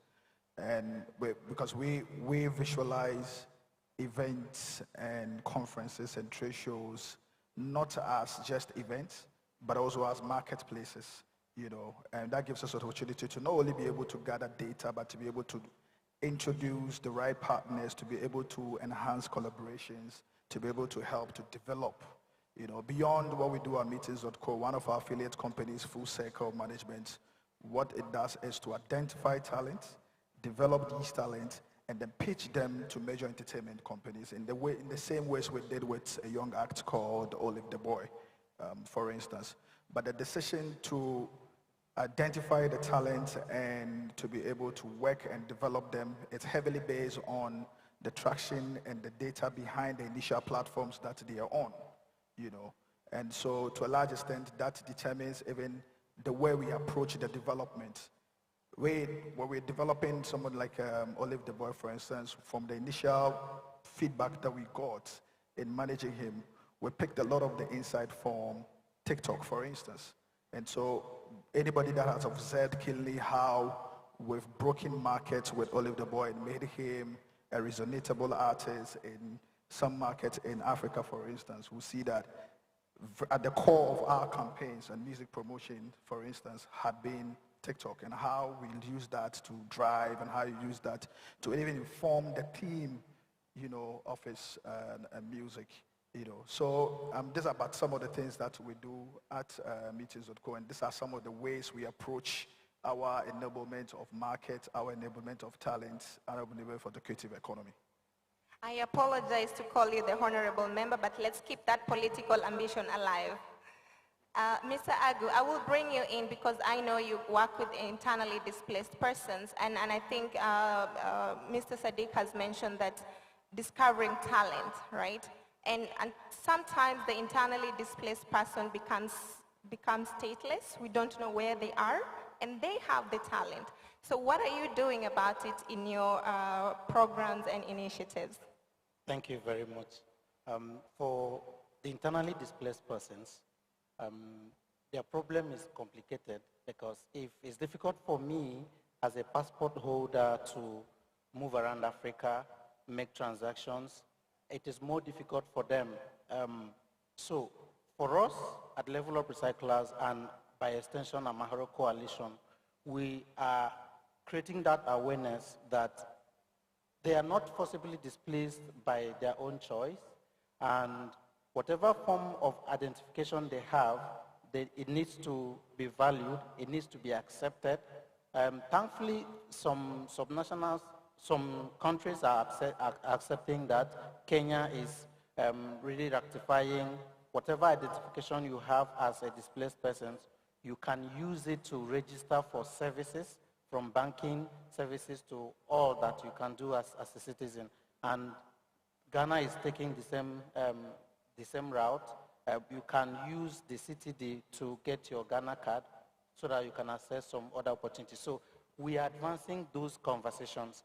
And when we do that, we can now take advantage of what is available for us continentally, what is available for them in the creative space. We have a lot of creatives within the camps, more than 12 million persons. You must have a handful of creatives. But you find out that they can't access the royalties, they can't access payments, they can't access the opportunities. They do not benefit from the proceeds of their talent, just because, for no fault of theirs, they can't be identified. They can't be attached to a particular country. And so we are advancing those conversations. Thankfully, the provision of the trade agreement and free borderless movement is to rethink identification, to rethink how people will be identified based on who they are, based on other digital identities. And so with this, those stateless individuals, internally displaced and forcibly displaced, can take advantage of the proceeds of their talent. And because what we have done beyond talent shows, beyond identifying the creatives, we are making sure that we are mainstreaming them to to really be where the conversations are happening and to take advantage of what is being talked about. And we are putting governments on their toes. It's not just enough to make promises, make commitments, sign agreements, but when it comes to implementation, we are still far from it, but we are keeping the pressure on. Thank you. When you were talking about the digitalization and not being able to identify these talents, I saw Ms. Kukua shake her head because she's a cultural diplomat and I knew this speaks to her heart, yes? So Ms. Kukua, because you nodded, I will get to you as well. I know you work with different groups. How do you think we can promote, and I think including also the internally displaced persons, maybe women, marginalized communities, how do you think we can enhance collaboration in these diverse sectors so that we can be able to storytell Africa with all its multi-facets in a very good way so that we can harness the global soft power within the African continent? Thank you so much, Asha. Thank you. Good afternoon, or is it evening now? Ladies and gentlemen, I think that we have the strongest unifying force to push forth this agreement, the African Continental Free Trade Area with creativity and storytelling, right? Because we know that stories travel faster than policies.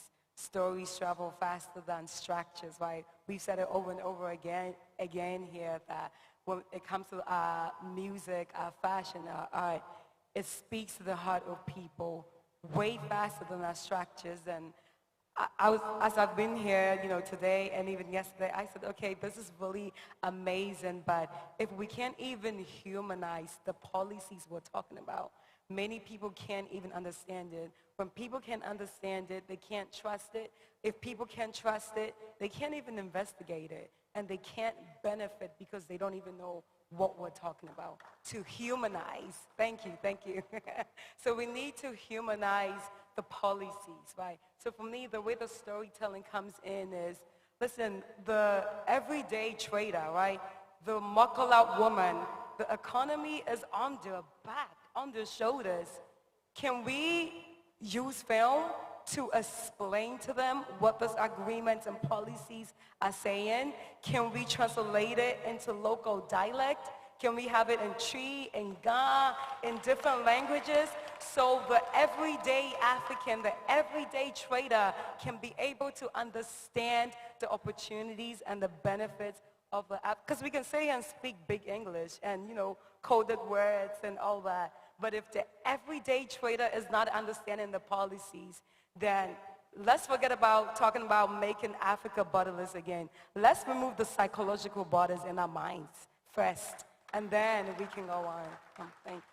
Thank you so much for bringing this up. And I remember during our conversation as a panel, we said we will need to break down these conversations into very simple, digestible pieces so that everybody reading, someone in the rural area in my country, Kenya, can understand.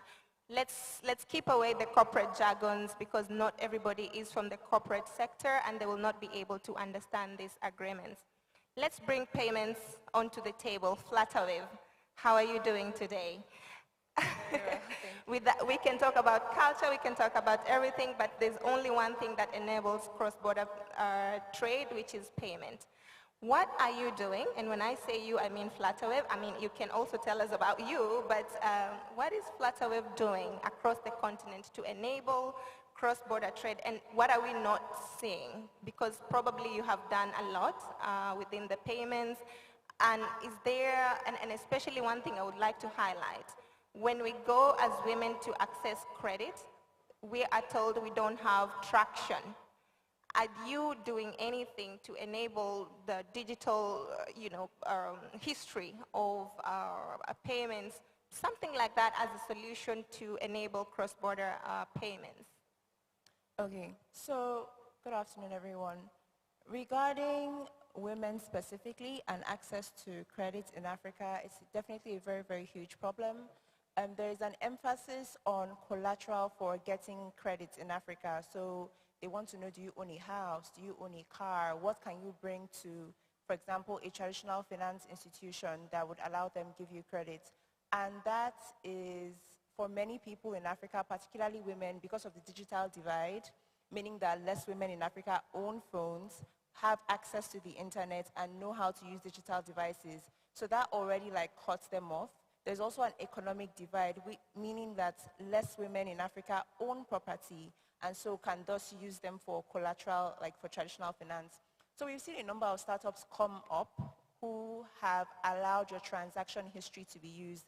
But then a huge problem that we're not talking about is cash transactions.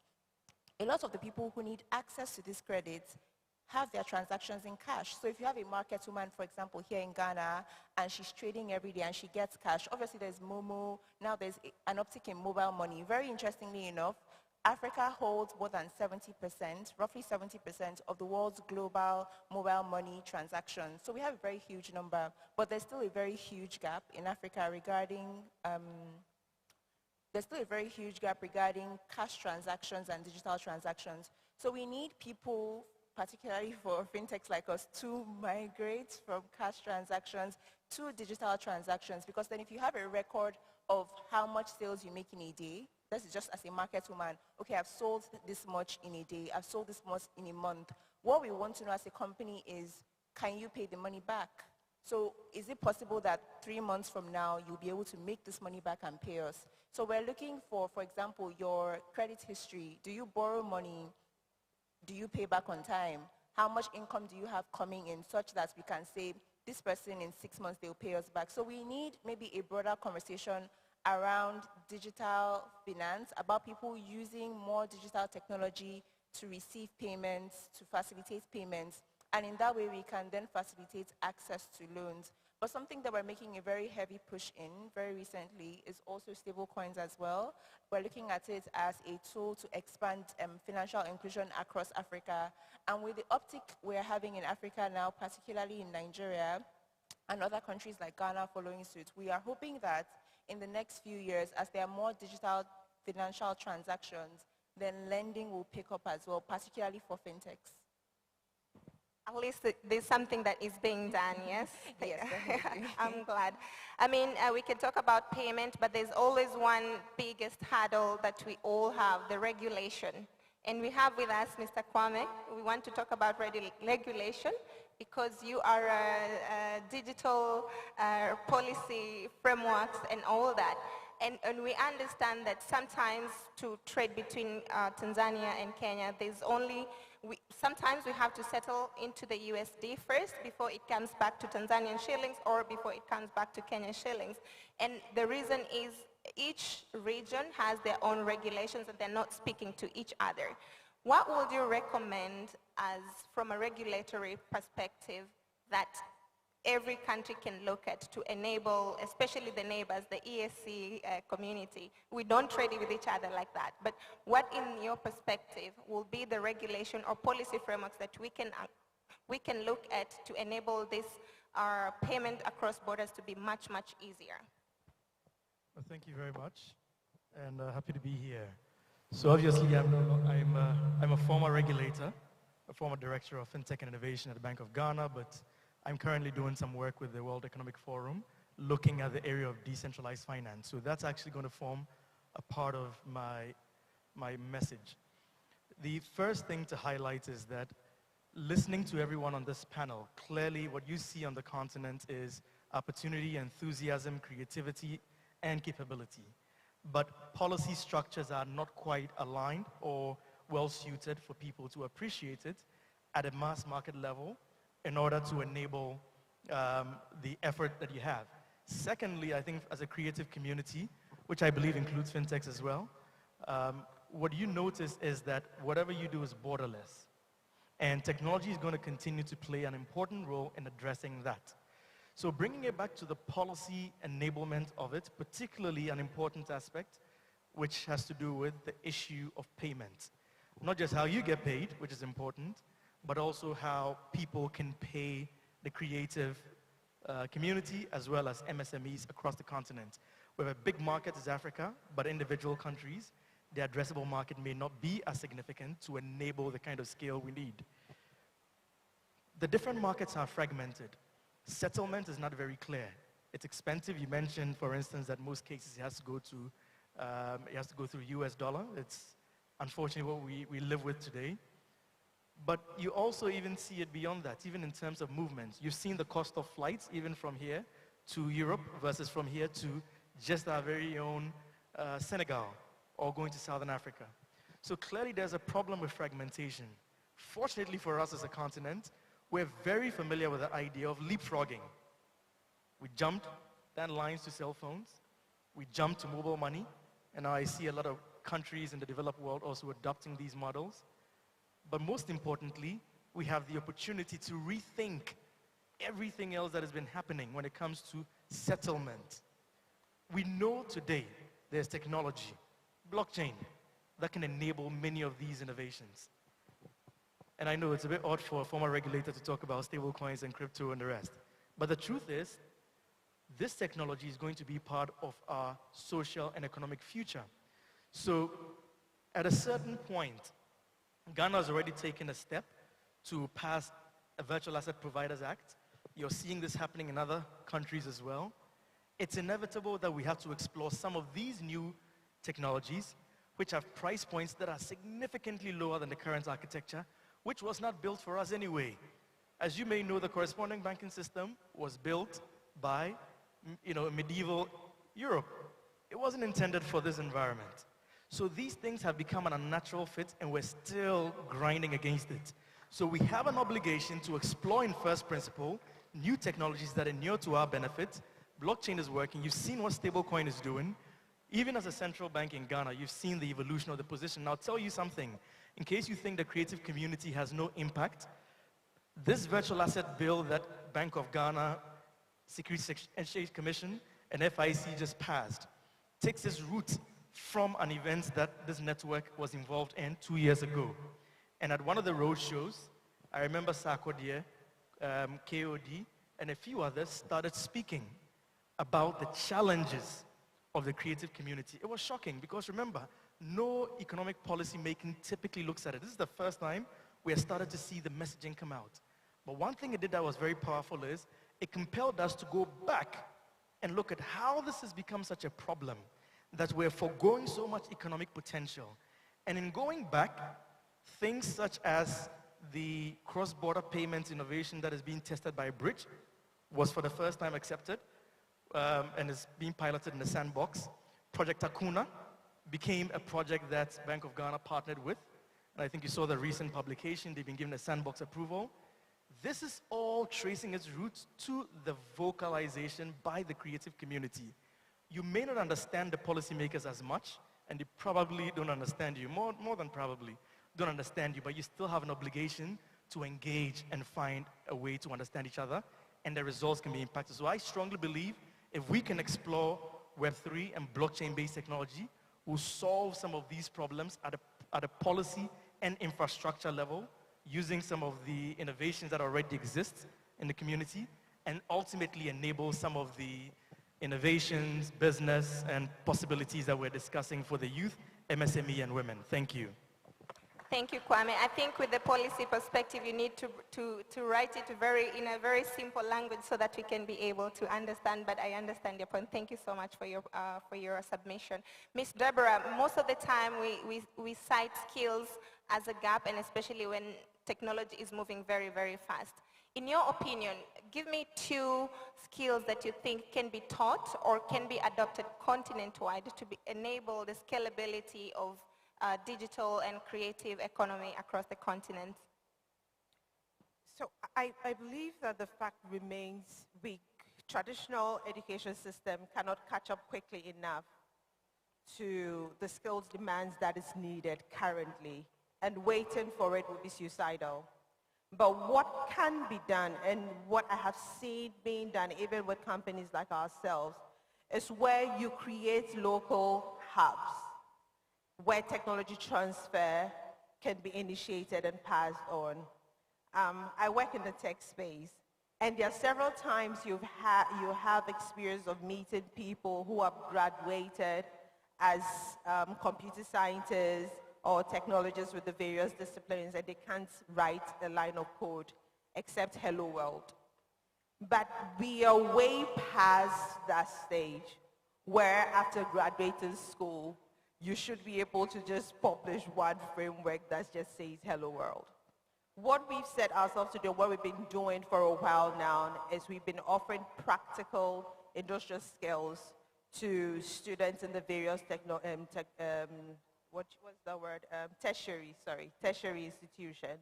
And so we've partnered with various tertiary institution providers, and we give practical skills in AI and computer skills, like software skills. They come, they learn, and they build real life projects. Recently, we offered an AI bootcamp where we had children from 13 to 16 years joining in on-site and virtually to pick up these skills. These are the things that the private sector and sometimes even governments can do, or interventions they can bring in place to support the skill gap that we see now. If I should advise on just two skills, it would be your ability as a youth or as an entrepreneur to make use of the digital tools that exist. Social media is a very powerful tool, very powerful. And it's even more so for people in the creative space. Because now you can sit in your hall and you can have billions streaming your content. And that's what we saw with the Senegalese content creator, his name escapes me, who sold his business recently. All he did was make silent actions. But those silent actions sold. So what is your ability to use CapCut not just for fun, but to sell your business? What is the skills that you have just to design a simple flyer that sells your business? These tools you don't need to sit in the classroom to learn. So we cannot say we are waiting for opportunity when we can't self-develop. And so platforms can be created by businesses like ours. These platforms can be created to discuss. But if you can spend an hour streaming and flipping through TikTok and watching content that does not directly build your capacity to sell yourself and sell your business, then our vocalization of the challenges would mean nothing.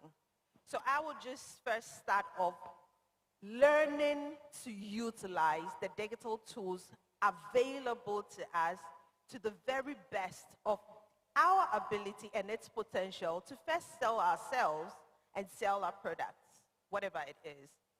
Thank you so much, Ms. Deborah. And Ms. Gillian, you're building the generation in tech. And I think Kwame mentioned infrastructure and also make it very simple. So how are you intentionally creating very simple infrastructure so that it can be very inclusive for women, young people, and they're not just spectators, but it enables them to be innovators within the continent? Yeah. Thank you so much for that. So when I first started this panel, I spoke about the stablecoin traction and the numbers. So at the Yellow Card, what we do is we simplify payments utilizing stablecoins. So if, for example, you are in Nigeria and you want to make a payment in Kenya, you can actually do so utilizing the platform where you convert from your local currency to a digital currency, and then you can pay out to that person in Kenya. So what it has done, it's allowed, you can say, individuals that did not have accessibility to go into a bank to get a bank account. It's allowed them accessibility to utilize this technology for their businesses, to grow their businesses. Prior to even working within Yellow Card, I worked for a company that focused on providing loans to micro SMEs. Women were at the forefront of actually picking up that technology. So where you will say that in a fragmented ecosystem, payments is actually paving the way to providing solutions for individuals that, in a sense, were kept away from traditional banking rails. So that is what we're seeing within Yellow Card. It is what we're seeing in a number of different fintechs that are building new technology to capture that customer segment that need this technology to grow, that need it for creativity. I mean, you cannot have a business if you do not have money, and if your money cannot move easily across borders. Thank you so much. And Ms. Ife, I will bring you into this conversation. You've built a momentum, and I will piggyback on the fact that iShowSpeed toured Africa in 28 countries within 20 days. Such a momentum. How do we get governments or corporations to commit to invest into digital infrastructure that will enable other creatives within the respective countries to take advantage, say incubators? How do we get the corporations and these regulators and governmental institutions to commit in this kind of investments? Okay, thank you. Interestingly, when you think about this infrastructure we're talking about, a lot of private sector is already building and committing towards it. But I still go back to the model I talked about in the beginning. There needs to be closer partnerships between the different tiers. And so even within private sector, is there a possibility that one organization is doing accelerator programs that, example, touch 100 young people?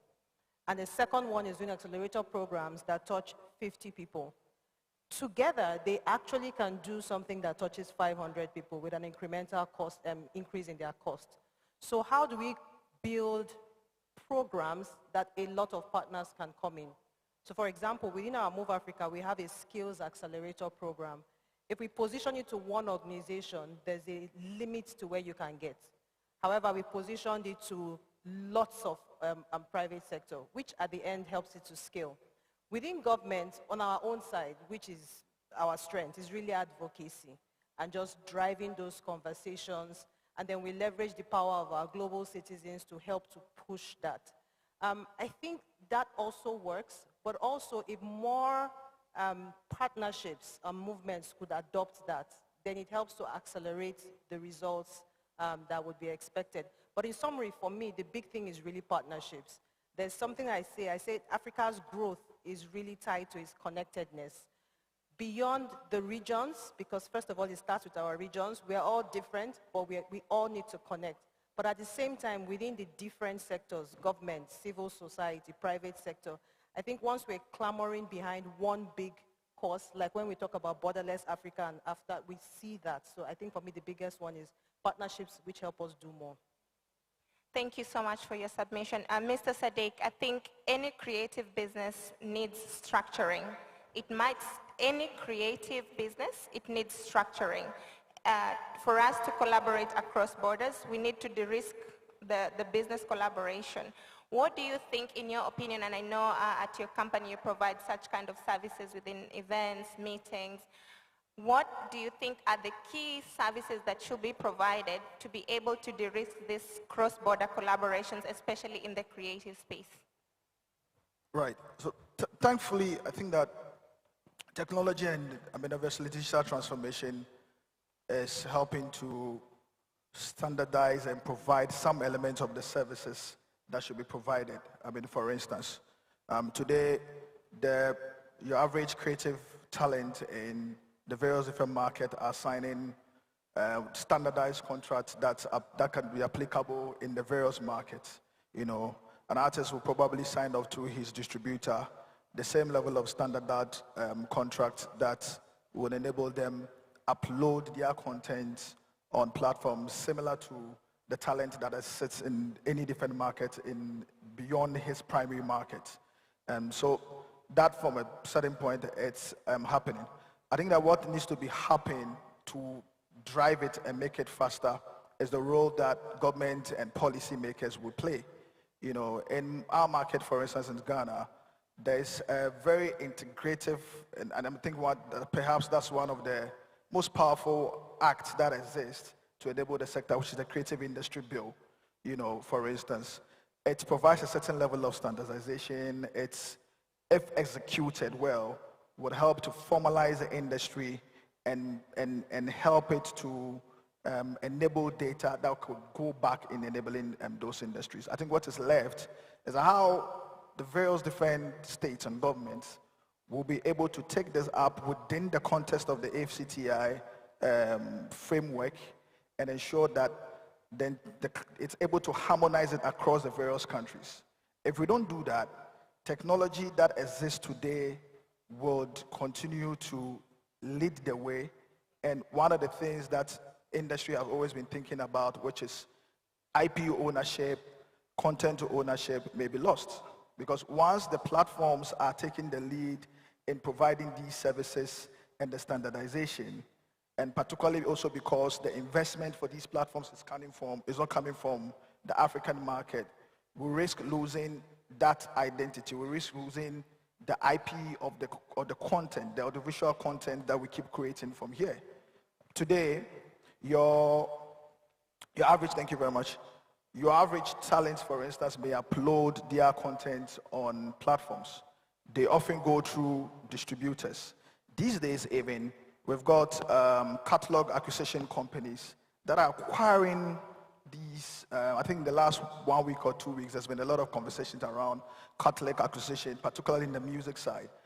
In the film side or the television side, it's been happening.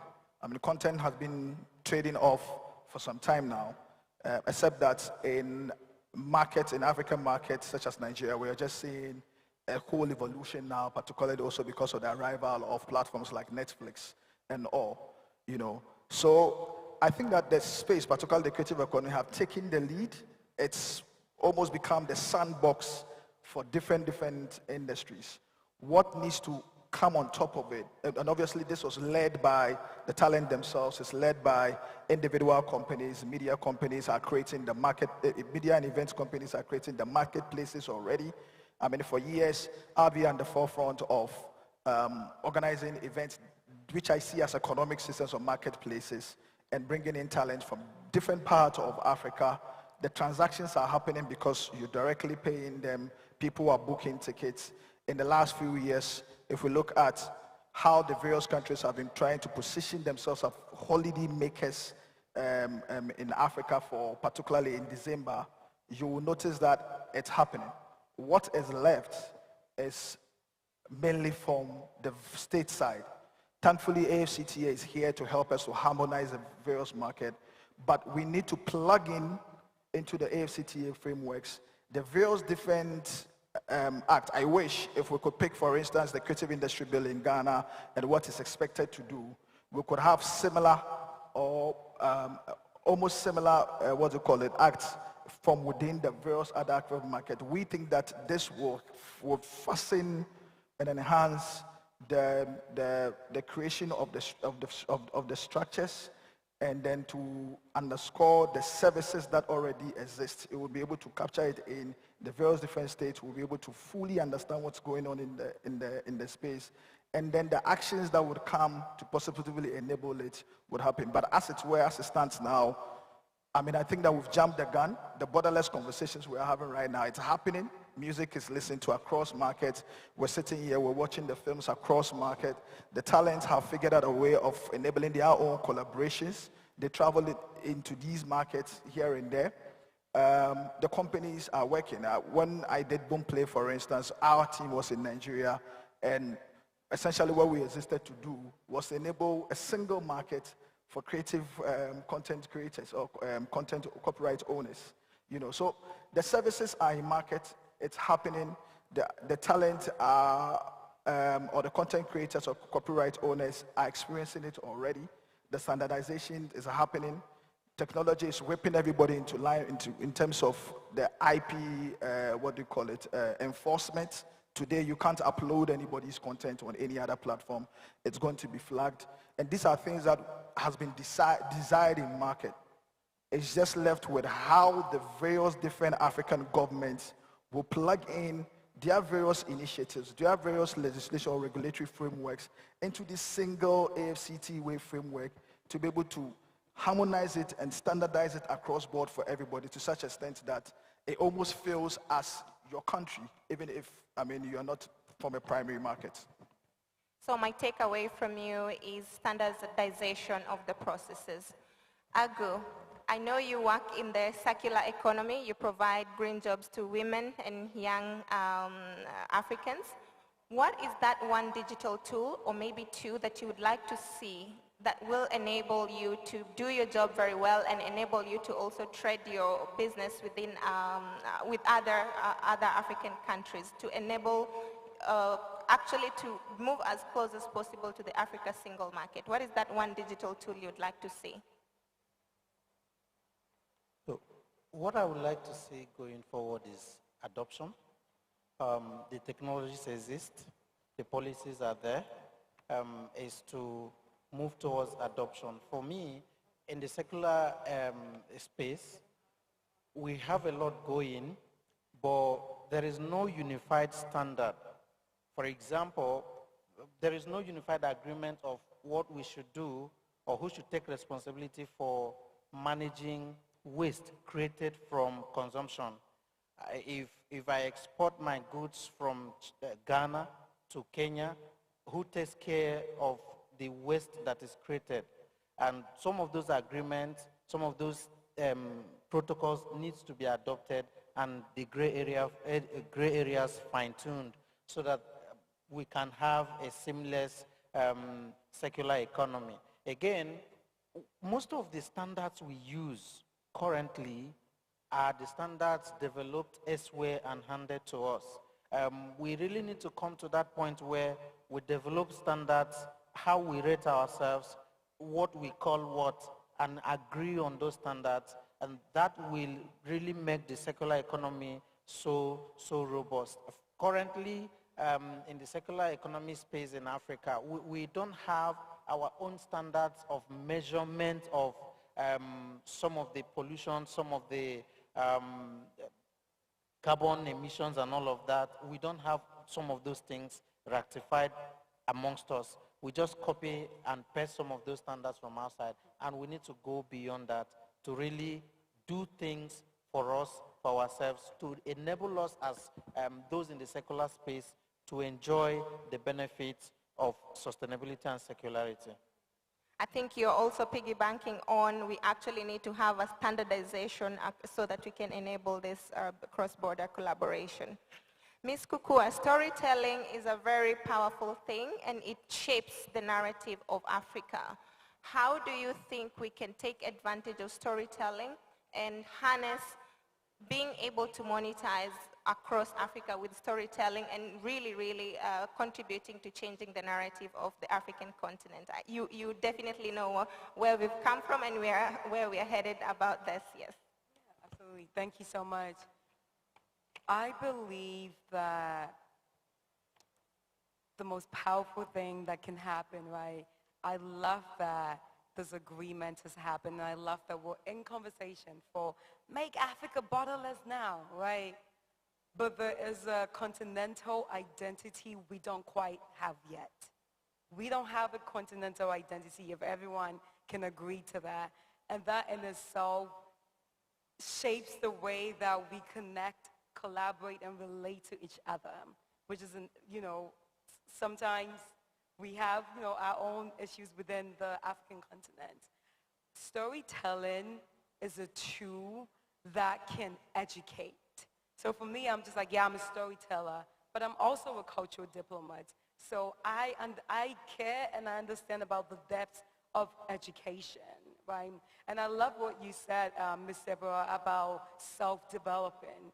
Because a lot of our young people right now, it's not about traditional school, right? And it's not a question of, oh, are we competent? It's not a question of, do we have the value? It's not the question of, oh, are we innovative enough? It's the question of a lot of people just do not have the, right creative identity even, right, to benefit from all the policies that we're talking about.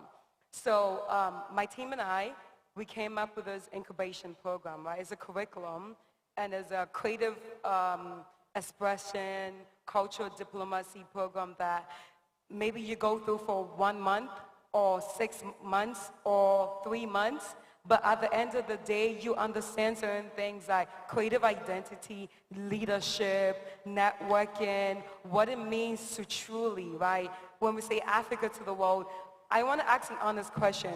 How many people here will walk into a store, a shop, and pick the Made in Africa product? How many people will walk? Yeah, that's not even half of the people. How many people truly even believe in Made in African product? That's what I'm saying. I love that we're talking about policy, but if we're going to talk about the real groundworks, we need to start with a continental identity. And that can only come through educating people to understand what the benefit is and what it is that we are working towards, right, as one people in unity. Thank you. I can answer your question. The moment I landed in Accra, Ghana, the first thing I went to the shop and bought is the African black soap. So there you go. Ilamosi, at Flutterwave, beyond just the payments, how do you help creatives find audiences or move products? I know payment is an important part, but is there anything else that you're doing to help our creatives find their audiences? Sure. So during COVID, one of the things that we noticed as a company was that transactions had changed in the way that they were made. Lots of people were buying things off of Instagram, and they were having problems processing payments because many of the bank staff were also working from home. So one thing that we did during that period is that we set up a storefront, a virtual storefront, which still runs today. And it is for SMEs primarily. You can go there, set up a free account, which will be linked to your Flutterwave account. You can put up your products there for sale, and then that allows you to receive money and sell your products across 30 different countries in Africa and across the EU and the US as well. Another thing that we did is like the Flutterwave Marketplace. So that is like Temu. When you go on Temu and you have all the different shopping categories, so you can see women's fashion, men's fashion, food and beverages, different categories, and you can see all the different entrepreneurs that are currently on the Flutterwave store who sell products in those categories. Something else that we did was that we organized a trade fair. We organized 2 huge trade fairs in 2022, 2023, and we're looking to bring those back, where we brought in SMEs, rented a space, gave them a sort of free space to sell their products and goods, and the only caveat was that they would receive payments using Flutterwave services. But we do a lot of ESG activities like that to give back to SMEs, to platform SMEs as well. Sometimes we do feature articles or interviews across our social media pages as well to platform these people and to show how they use their business and our business to make money. But those are one of the few things, or a few of the things that we're doing particularly for SMEs and to promote trade for creatives in Africa. Thank you so much. Thank you for my panelists. I think this conversation is very, very important, and we can go on and on and on. So we will need to come back together at some point, form small roundtables, and come out with action items that we can implement. And I'm happy to hear that actually there are existing technologies. We just need to learn about them and use them. So as we close this panel, I would like to ask each of you to pick an acronym on the AFCFTA. Tell us a quality that you'd like to see short-term, medium-term, or long-term, and give it a quality that will enable Africa single market and making Africa borderless again. Maybe we can start from Ms. Gillian and all the way up to Mr. Kwame. Okay. For me, when I was thinking of this question, I was looking at it in terms of picking out a letter acronym that made sense, and for me, it's culture. So what I mean by that is a lot of entrepreneurs, they build thinking of a Western concept when you should be thinking about what solutions can I solve at home in Africa. I want to give you a funny example. So last year, I saw a billboard that actually said, look at your stomach, are you happy with it? That was a billboard that I found very funny and entertaining. But in 2026, I'm still laughing about it because that person literally had that simple statement with a mobile money underneath for those that would like to call for some personal training sessions. It understood the culture. It understood where to put that billboard to the point where I am still thinking about it. And every time I see it, I also stick my tummy in. So with that, what I'm getting at is when you understand your culture, you understand the solutions that you are actually trying to solve. That's why Yellow Card came about. It's about dealing with fragmented ecosystems to make sure that payments are simplified. The same, Flutterwave Paystack. So understand your culture, and you get your solution. Yes. Thank you so much. I would like to excuse Ms. Ife. I know, and thank you so much for your presence. I know you have a flight to catch, and I really think Africa Prosperity Dialogues to make people like you get on the stage and be with us. You are excused, and I will be closing the panel, but you are excused. No, not a problem. So in 0.5 seconds, just give me a round of applause for Ms. Ife, please. In less than a minute, the MC is on my back. I will be leaving the stage very soon, but I need to close up the panel, please. Make it short, give us a word, and why do you think this is important? Okay, so if I have to pick a letter A, because the AFCFTA starts with A and ends with an A, and my A would represent action. We've been talking about the AFCFTA as an idea since 2012. This is 14 years later. That's 12 years and like two extra years. And while we have made progress, we have a very, very long way to go. So action is the word I would use. For example, we've talked about cross-border payments. We've talked about how to help creatives receive and send money across borders.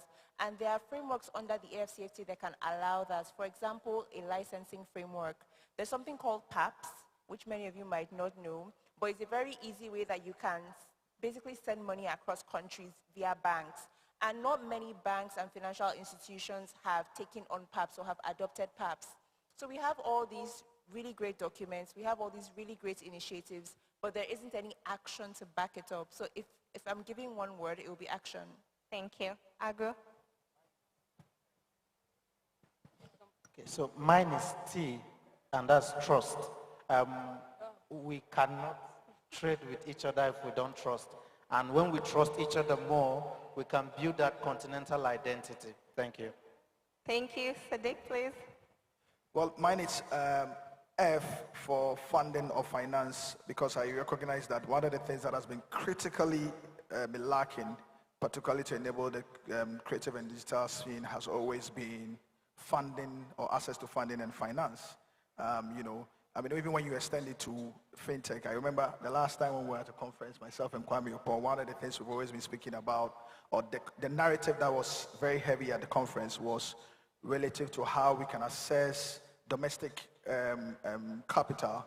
Either sitting with pension funds to be able to enable market for fintech. I think similar thinking can be used to approach the creative industry, because the talents are here. Globalization has exposed many talents to standards and of excellence, but what is lacking critically is the funding to be able to activate those experiences that are needed to enable market and make it sustainable for creatives. So I'll choose F for funding. Let's continue to think around how to enable funding, what avenues, what platforms do we leverage to ensure that the hard-working talent and the brain work that goes into creating all that content for film, for music, for fashion, doesn't continue to waste, and it will be able to be scaled up and be taken globally in the ways that it should do to empower the space. Thank you. Ms. Kukua, in 30 seconds, what is your word? So someone already said mine, but I have no shame. I'm going to say it, but in a different way. So mine will still be T, because trust matters, and we have a unifying force, which is storytelling. And through storytelling, right, we can make the everyday African, the everyday trader understand that we have a shared identity, we have a shared future, a shared story. We can see ourselves. If we don't trust ourselves, then there's no point of this conversation. So trust. Thank you. Ms. Deborah? So mine will be C.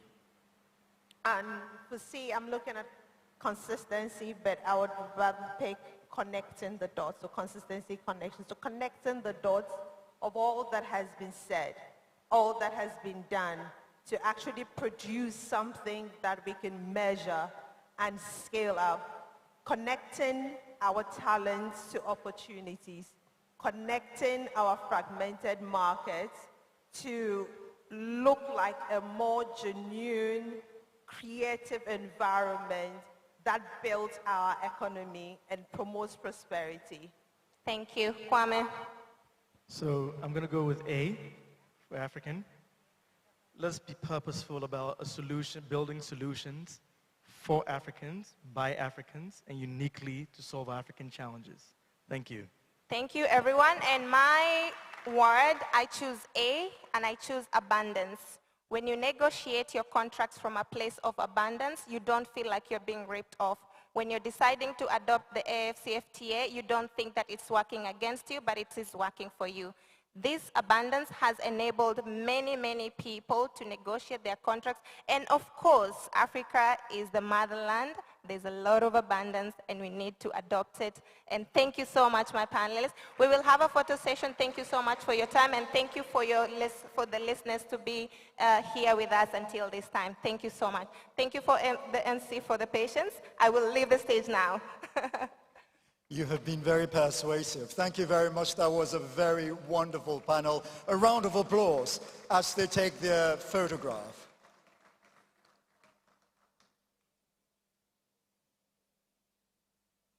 Now, we're going to quickly move to some comments, and we've identified two young people who are going to be making some comments. I will actually be talking to them on stage. One of them is going to be speaking in French. We'll have the conversation in French. And so, those of you who have simultaneous translation devices, English is on channel 2. I will be talking to Elias Bongo. So, Elias, can we have you on stage? A round of applause for this wonderful young man.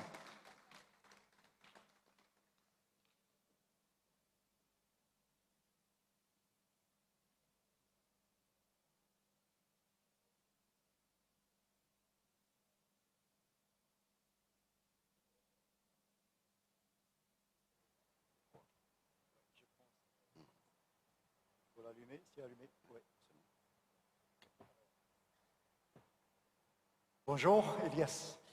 Bonjour. Tu t'appelles comment? Elias. Elias comment? Elias Bongo. D'accord. Et tu viens d'où?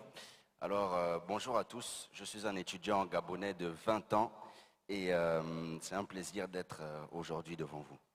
D'accord. Très bien. Donc, on va les faire très très vite. Et je vais te poser des questions et tu vas me répondre au pif. D'accord? D'accord. C'est pas préparé, mais c'est comme ça. D'accord? Alors, tu as 20 ans et tu as fondé une ONG. Peux-tu nous en parler un peu? Oui, très bien. Alors, mesdames et messieurs, je m'appelle Elias Bongo, j'ai 20 ans, je suis un étudiant gabonais et le 30 octobre 2024, j'ai fondé l'ONG Notre Gabon. Alors, Gabon, on va le faire très lentement pour la traduction. C'est une organisation à but non lucratif qui œuvre en faveur de la responsabilisation des jeunes et du bien-être communautaire. D'accord. Et qu'est-ce que vous faites? C'est quoi cette ONG? D'accord. Alors, il faut savoir qu'à son lancement, l'ONG ne comptait que 5 individus. Aujourd'hui, on recense près de 130 jeunes Gabonais de 18 à 27 ans. Et ce que nous faisons, c'est quoi? C'est en 1 an et demi d'activité, on a œuvré plus de 30 fois. On a été au contact de plus de 1500 jeunes. On a accompagné 1500 jeunes? 1500 jeunes C'est Gabonais. impressionnant. On a accompagné plus d'une centaine d'orphelins. On a initié plus d'une centaine de jeunes Gabonais aux arts martiaux. On a inauguré une bibliothèque gratuite. Et avec ça, on a récolté plus de 150 livres, je crois. Et tu as que 20 ans. Tu as commencé à quel âge? J'ai pris 20 ans il y a 2 mois. Oui. D'accord. Oui. Et ce que je peux mentionner d'autre, c'est qu'en 1 an et demi, on a récolté plus de 10 tonnes de déchets qui ont été triés et recyclés. Et je passe beaucoup d'autres choses, mais on a aussi collaboré avec une dizaine d'organisations jeunesse. D'accord. Alors, dernière question avant que tu partes, parce que j'ai un autre. Alors, qu'est-ce qu'il a apporté ces trucs que tu fais là, cette expérience?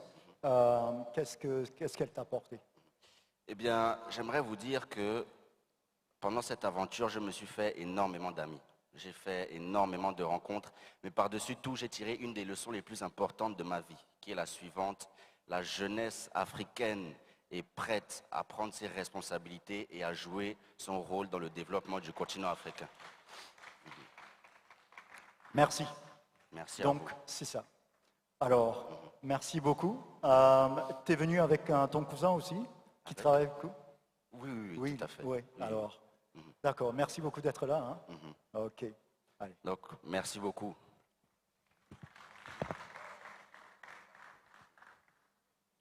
All right. Shall we have Eugene? If Eugene is around. Yes.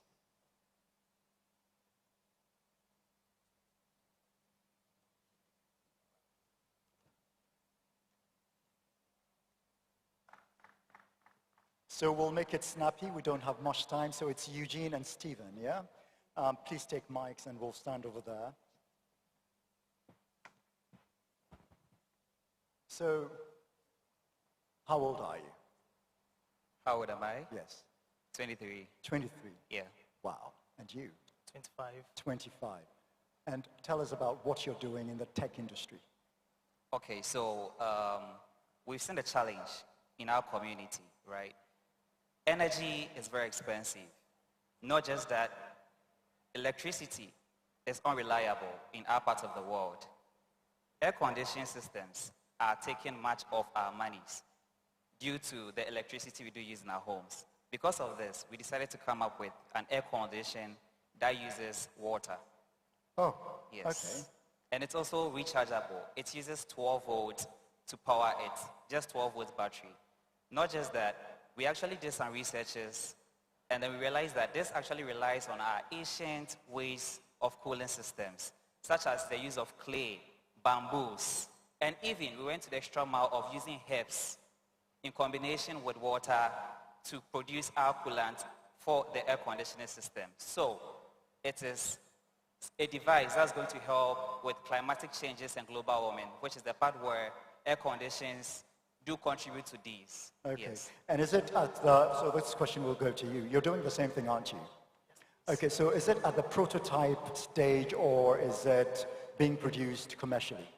Yes, please. So we have been able to develop the prototype, yes, and we are now looking at putting it into commercial, and we are here to have partners and get network into investors to come on board for us to bring it into the commercial stage so that it gets to the homes of everyone in Africa.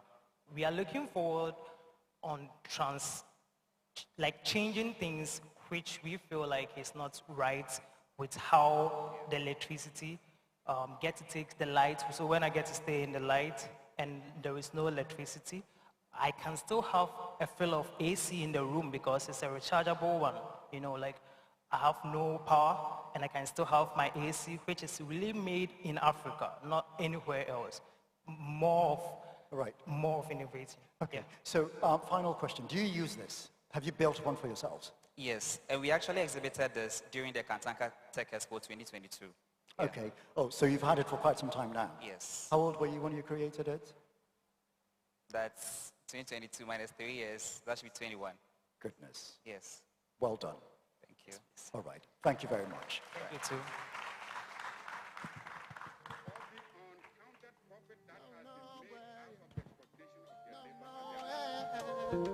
Well then, our big fraud is assistance. We are tired of being the victims.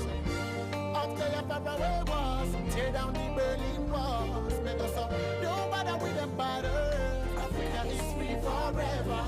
Trade free, move free. My sister, my brother. We don't need no visa from north to the south. Take the train from the east to the west. Direct flight from Accra to Kingston. 5G internet, no matter where you been. I believe in Africa. I believe in Africa. I believe in Africa. Africa. Do you believe? I believe in Africa. Said I believe. I believe in Africa. Do you believe it? Watch out there. All right. So, I mean, you know where we're going with this. This gentleman over here, you saw him over there on the screen. There is I Believe in Africa, and in 2021, there was Borderless Africa. He is ahead of the curve. So he's here to help us present the prize to the winning logo. I'm sure you're all aware. that we had a logo competition. Now, I'll give you the data. About 3 weeks ago, we called for people to enter into a competition that we had thought about, and that is a logo for the Make Africa Borderless Now movement. We had over 1,000 entries in under 1 week. And from that, we had a pre-selection of 541. Now, these entries came from all 6 regions of Africa: North, South, East, West, Central, and Global Africa, being the Caribbean and Black America and Black Caribbean, well, the Americas and the Black diaspora. So that's the 6th region. And then from 541, we got to 80. And that was the 3rd round. And then from there, we got to the final 5. And from there, we had the final 2. Now, different groups judged. So it was not the same group judging.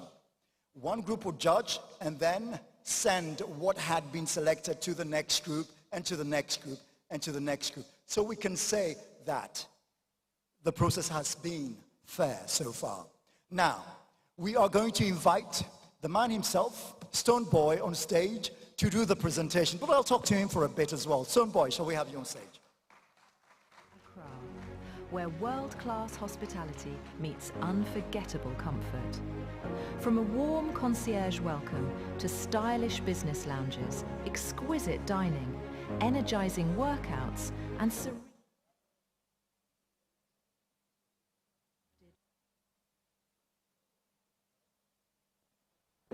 Hi. Yeah. Mine works? Yeah. Good evening, Africa. When I say I go, you say amen. I go. I go. Thank you guys for traveling all across Africa to be here for the AFD 2026.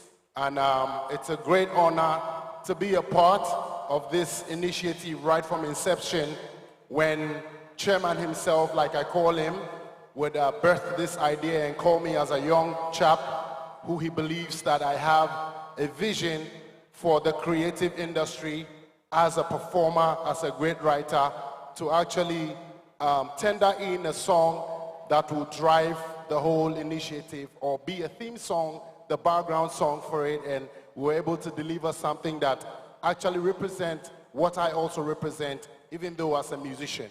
Right. So thank you guys. So I Believe in Africa was the theme song for APD 2025. Now, you had a hit, a song that you released on Borderless Africa in 2021. What made you do that?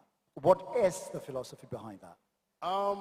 I trust that the message has been the same. The message has never changed. Borderless Africa has been in existence through the fact that Africa has always wanted to unite. From the times where Kwame Nkrumah and the rest would champion the independence of Africa, stating that the independence of Ghana alone is meaningless unless it is connected to the rest of Africa. You can imagine as far back the ideas that he had to actually make sure that we get here today and we are not borderless yet. Right. Wonderful. A round of applause. All right, so we're going to cut to the chase, yeah? And we're going to see some of the logos that we received, just a few of them. And from there, we're going to see the winning logo. And then after that, we're going to invite the winner, and you're going to present them with a check. Shall I have the check on stage? Yeah. And then you're going to present them with a check. What's and my then cut you'll on have... the check? Do I have a cut in the check? You'll have to make that cut with him. Okay, let's see. Maybe that will make up for the place across Africa that I've not been paid for yet. You see? Yeah. So we have to manage small. Yeah. Right? Yeah. Anyway, that's supposed to mean that we believe that this initiative, making Africa borderless, is important to the creative industry. And just when I was seated over there, a friend of mine in Zambia sent me a video of my song being played on radio that, wow. your new track is banging out here.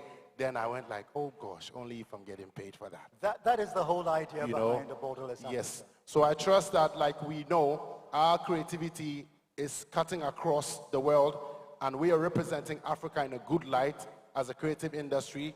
Yes, so we believe this initiative will make sure that one day, I mean not too long, I'm giving us 24 months, that we should be able, as the intellects who sat over here, and the IT gurus and the tech geniuses, to create something that policies will back and laws will be enforced so that we can all make our money sweat and develop African lives, you know, across boards. Yeah. Yeah, we are the very breadth of the world's creative industry, as it were. And gone are the days when Picasso would steal our design and make it the most expensive painting in the world. So shall we see the logos that made it to the top, and then we see the winning logo. Shall we have the reel?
Wow. The winner is?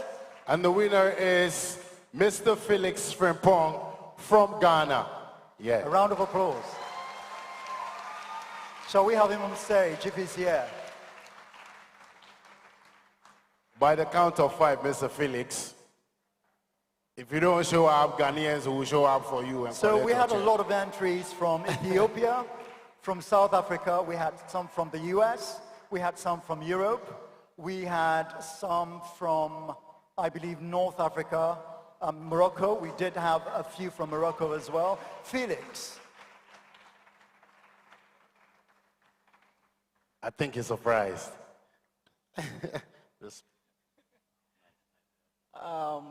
First of all, I'd like to take opportunity to thank God Almighty and also APN for the opportunity to display my talent. It was quite a challenging one, but in all, we made it. So thank you very much. All right.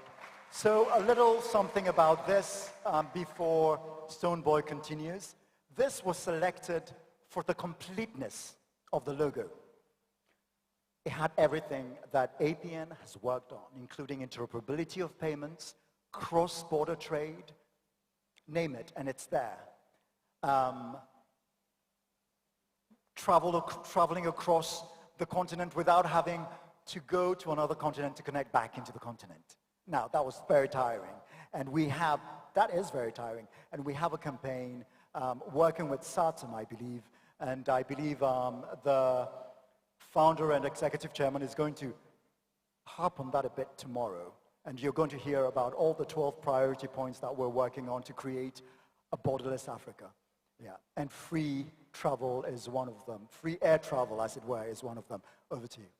Oh, yes, I'm just here to present anyway, so please touch your big check.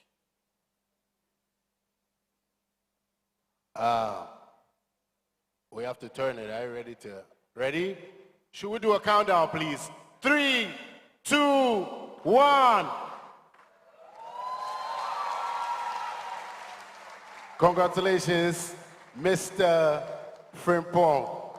Yeah, you deserve it. All right. Bless. Thank you very much. You will see Stonebwoy in performance tomorrow as well, and I'm sure that you will give us a little performance. Absolutely. Before So this whole tell a thing friend is to wrapped tell a up. friend to be here on time, because time is of essence. Yes. Yes. And time is money, isn't it? All right. Thank you very much. A round of applause. Felix Pimpong, well done. Thank you very much, Stonebwoy, for coming all the way to make this presentation.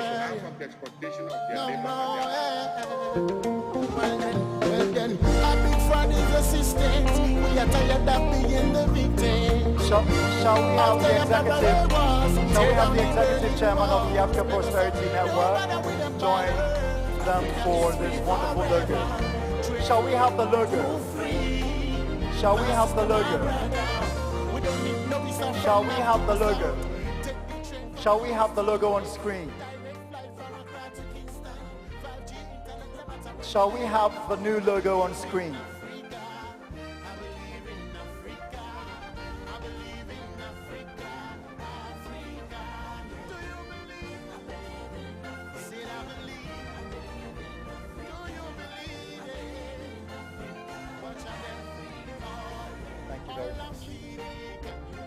Let's have a freeze on the new logo. Thank you very much, everybody.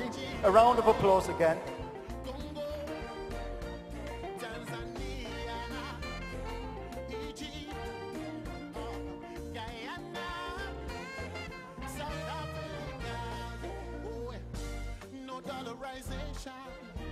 True unification. We are the biggest single market. Say no more to the colonial racket.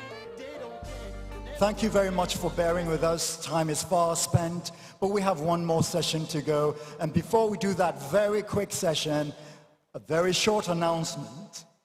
On day 3, that is the final day of APD 2026, we bring you the Presidential and Business Leaders Dialogue. Yes, the political and business leaders will be here, right here in this hall, but you are also invited, all of you. This platform is for SMEs, women, and you, the youth. Tomorrow, Friday, February 6th, is the day we officially launch the long-awaited Make Africa Borderless Now movement. Tomorrow's program runs just for 4 hours, so it's not very long.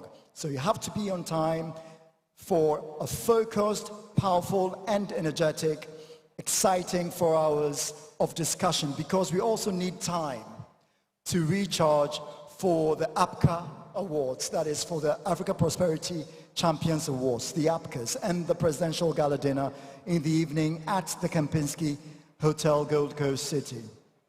So please be here at the AICC by 9 a.m.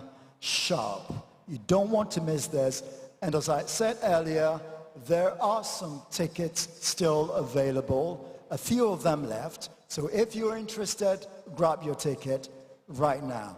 We will have renowned Ghanaian playwright, poet, and creative director, Chief Moman, creator of the Mansa World, who will premiere an entirely new theatrical performance, a bold, creative vision of a borderless Africa. You will see it here first at APD 2026. We will also have, will also witness a powerful, nostalgic resurrection of Africa's foremost Africanist, Osajifo Dr. Kwame Nkrumah, making a speech here live. I kid you not. We're going to see Dr. Kwame Nkrumah make a live speech here. Not here, here. Do you believe it? It's going to happen tomorrow. So you better be here to be part of that spectacle, because it's extraordinary. And yes, we are calling on 10 million Africans to sign on this petition within 1 year. If you haven't signed yet, please scan the QR code that we're going to project on the screen shortly. Tomorrow is not just a program, it is a moment, it is a movement to enable us freely move, freely trade, and freely interact with ourselves. Now, a round of applause for that. So, we are going to our final session. And we will invite our moderator, Jacinta Kiruthi, in Trade Africa. She will be discussing with her panelists the topic, owning the AFCFTA narrative, youth as solution creators. After that, we're going to have the results for the polls. We have 20 persons who have been selected to win already. Yeah. And so one person is going to win. If you're not here, you're not going to receive it. So the last person, the only persons who remain here are going to be the potential winners. So if you want to win, stay. We have 20 selected people for that one spot. All right, Jacinta, we're ready for you.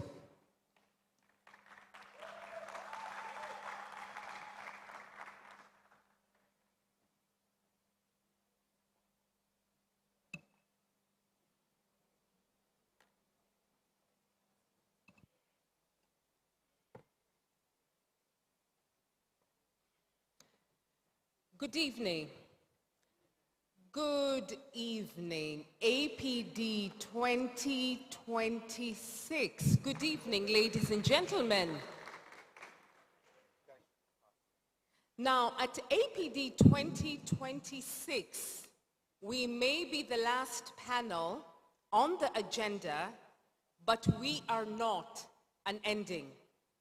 We are the exclamation mark. The stars have been aligned for this moment, 7 voices, 6 dynamic panelists, and 1 shared mission. Bringing together youthful energy, academic insight, and entrepreneurial life, this panel isn't here to wrap things up quietly. We are here to close the day with clarity, courage, and a culmination of all things youthful and African. As we launch into this final conversation, think of it not as the end of the conference, but as the beginning of what comes next. These ideas will not stay in this room, they will travel with you. If we do our job right, you will leave inspired, challenged, and ready to turn insight into action. So we will finish strong, we will make it memorable, and we will close APD 2026 with a bang. For years, our youth have been described as a demographic dividend, but dividends don't pay themselves. Someone has to do the work. So panel 7, which is the last panel, is about flipping the script from the youth as beneficiaries to the youth as builders. From waiting at the gates of opportunity to designing the factories, platforms do not mention the value chains behind them. So today we are asking the bold question: how do young Africans own the AFCFTA narrative and turn the world's largest free trade area into jobs, industries, and real prosperity? So this panel is not about potential, it's about production, innovation, and action.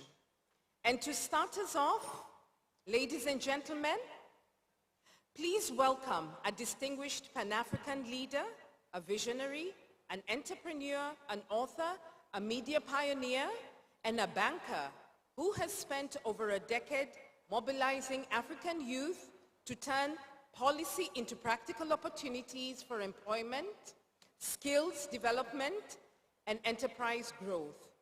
He's the current president of the AFCFTA, Young Entrepreneurs Federation, a platform driving trade, innovation, and youthful-led enterprise across the continent.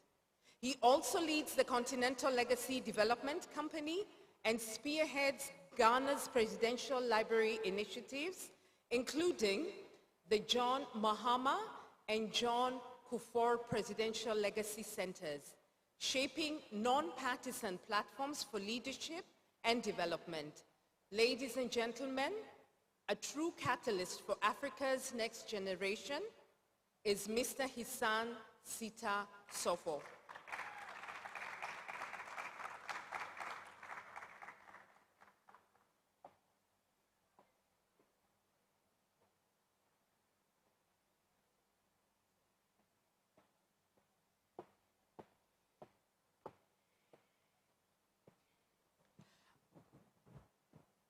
Our next panelist is a gentleman studying leadership management with a concentration on international affairs, a clearly dedicated that waiting until graduation is not an option. He is passionate about youth advocacy, education, as well as cross-cultural collaboration, and he works with young people across the African diaspora, turning global opportunities into practical pathways for success. With nearly over 1 million viewers across social media, he educates students worldwide on TikTok, helping some secure admission scholarships to NYU. So if you are looking for college advice, you may want to catch him after this session. When he's not creating content, he's interning at APN, studying between NYU Accra and the University of Ghana, leading a global youth faith community, not to mention making sure young voices are heard in policy conversations on innovation and entrepreneurship across Africa. APD 2026, please help me welcome Jeffrey Osei Nyarko.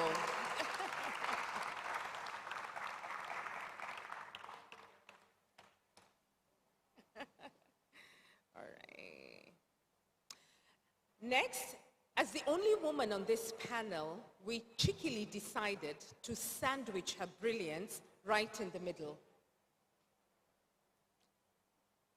A trailblazer in energy investment as well as climate governance, turning complex policies into action, building partnerships with governments and industry, not to mention creating real opportunities for African youth across oil, gas, and renewables mining.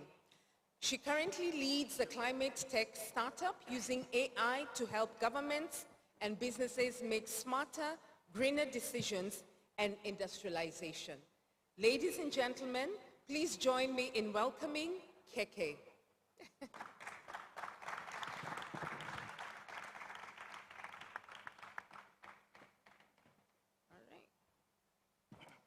Our next speaker turns complex industrial challenges into scalable solutions, building and growing manufacturing businesses across Southern Africa with precision, discipline, and a lean mindset.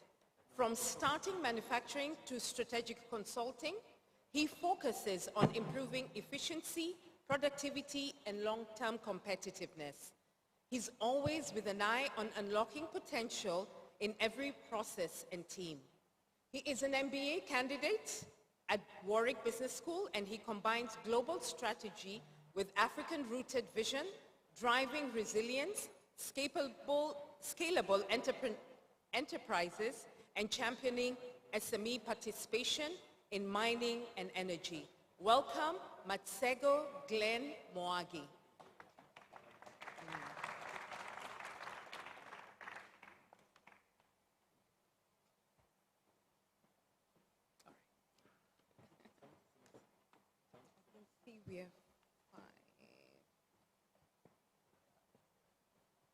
Our next panelist is a visionary who transforms local ingredients into high-quality beverages.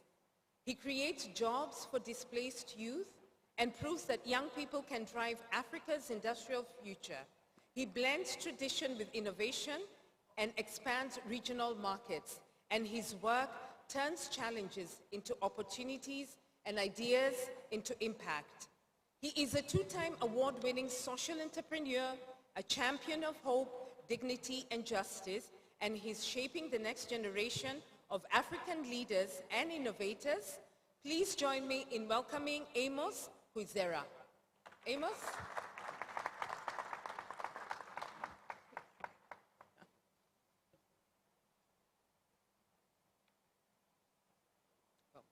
And last but not least, our next panelist is a finance student at EDHEC and a young leader at the OPEC Fund for Industrial Development. He also happens to be the founder of another AI agency that is helping organizations work through smarter automation. He champions African voices, and he has shaped sponsorships, partnerships for African businesses and House of Africa at Davos, not to mention the Gabonese Strategic Investment Fund. Ladies and gentlemen, please welcome Ilian Bongo.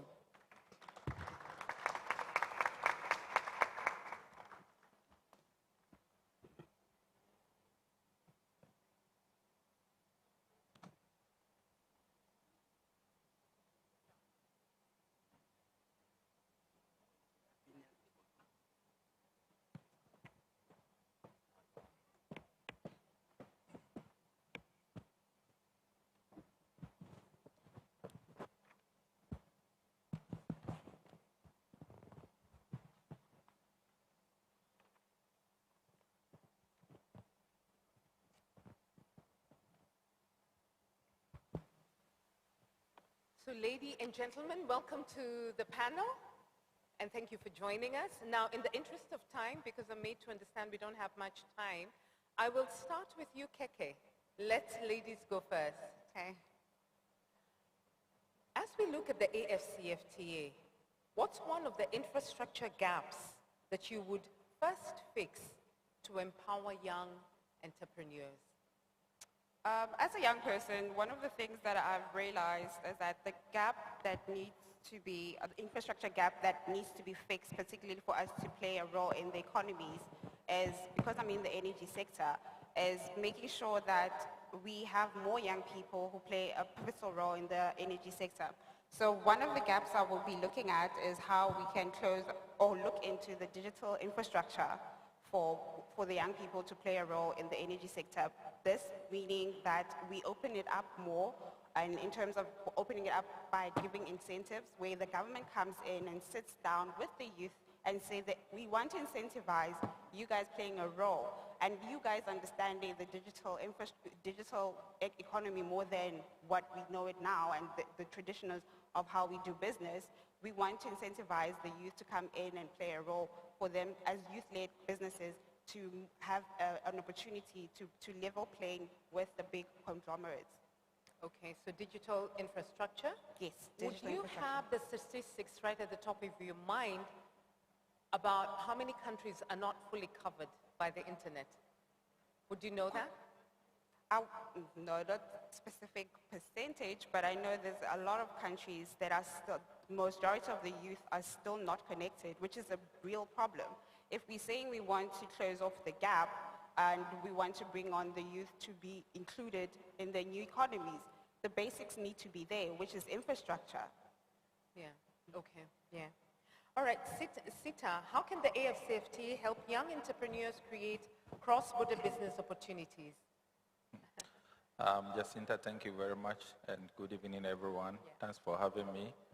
The issue of AFCFTA is part of AU Agenda 2063, and that is why we decided to associate with this event, knowing that the key drivers of the AFCFTA AU Agenda 2063 is women and youth. But now the informal trade in Africa is dominated by women. The issue is that how do we make things formalized for women and youth? Because there's something about trade. Whether we like it or not, people are going to trade. The only thing is that it's not going to be formalized. And once it's not formalized, the economies are not going to benefit. So we believe that the first way AFCFTA has to make cross-border accessible is, first of all, making available information, because information is the new gold. So once we have timely information disseminated to women and youth across the continent, then they can better take advantage of the cross-border opportunities. The second thing is that we need to formulate policies, and those policies have to be actualized, because in Africa, we always have good policies on paper, but when it comes to actualization, we don't see it. So we believe that if cross-border is going to be streamlined, then there should be a passionate and deliberate effort by African governments to open up the borders, just as we are talking about borderless trade across Africa, free movement. Because sometimes it makes it difficult for us to understand how can the African leaders sit down to say that we are signing to trade across 54 African countries. That's the protocol for AFCFTA. But when they ask them to sign the protocol for free movement of goods and services, free movement of people, protocols for free movement, only 4 countries signed it. Sometimes it doesn't make sense, excuse my language. So they have to have policies, information given to the women and youth, and they have to ensure that they are implemented. Thank you. Okay, thank you very much. Now I'm just wondering, the minute we have a borderless Africa, we will not have something called cross-border trade, isn't it? Jeffrey, would you like to comment on that? I said, this particular dialogue, what we're trying to achieve in the end is a borderless Africa. The AFCFTA, one of the most common terms is cross-border trade, isn't it? Would you like to comment on that? Yes, so it will become cross-country, and at a point, it will become one continent. You get what I'm saying? That's the single market. APN is actually agitating for one continent, one single market, one people. Thank you. So there will be a lot of, removal of certain phrases that will no longer be relative in the agreement. Yeah? Would you like to say something, Jeffrey? I mean, I think Mr. Hassan said it perfectly. It's going to be something that we've never seen before, but I think that's why we're doing this, to actually see things where we can actually find change in the continent. So I think Mr. Hassan said it perfectly, yeah. All right, and now still over to you, Jeffrey. As a young African living outside the continent, how can Africans abroad contribute to industrial growth at home? Yeah, I think there are a plethora of ways that we can see this. I mean, we spoke about this earlier, but I'm currently taking an international class at the University of Ghana, right? And I asked the students to write a poll with some questions that I asked in the group chat that we have. And from the poll, I realized how many students don't even know the initiative of the AFCFTA and how infrastructure plays a big role in it. So as a US-based youth advocate, coming here, my goal is to educate a lot of young people on what we're doing and how infrastructure plays a big role, how to know the concepts of where infrastructure plays a role in their future. So I think that's a big thing, especially for the youth in Ghana and in Africa. Okay. And your friends outside, out in the diaspora, do they know about the AFCFTA? Forget our fellow Africans. We'll deal with those. Do the young Africans outside of Africa know about the AFCFTA? Nobody knows about the AFCFTA. Nobody knows about the AFCFTA. So the thing is, I think that's another big reason why I wanted to be a part of this, to actually showcase what the AFCFTA is all about. Because what we're doing here is literally history. We're building history, and we're sitting here having these dialogues, but in the future we're all going to be saying, wow, we were really a part of history. We were really a part of a big change, right? So most of them do not know what the AFCFTA is. That's why I made the decision to be a part of the content and communications team here at APN to actually push out those initiatives. So you'll see on my TikTok page videos of me talking about the AFCFTA, right? And I think a lot of the people in the US, especially the youth, they're consumed mainly by social media, and they're going to get information through social media. So unless they see something on TikTok or a video under 60 seconds, they're probably not going to watch it, right? So that's why I made those videos, to kind of educate people abroad. Okay, thank you very much. Ilan, I'm just wondering, which emerging sectors excite the youth most under the AFCFTA? Really good question. Yeah.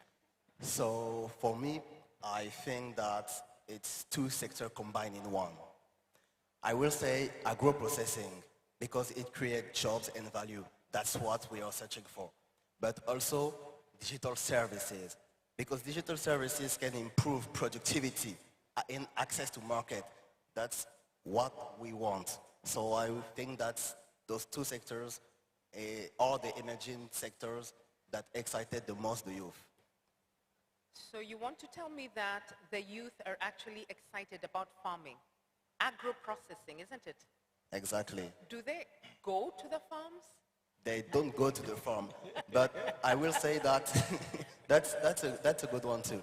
But I will say that we are projecting ourselves. When you talk to the youth people, we will tell you that we want to create value, we want to create jobs too.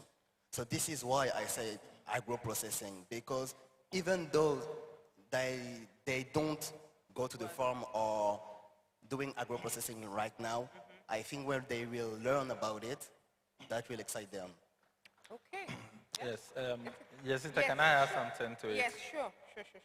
The greatest employer of African youth is the creative art industry. Most of the youth in Africa are into the creative arts.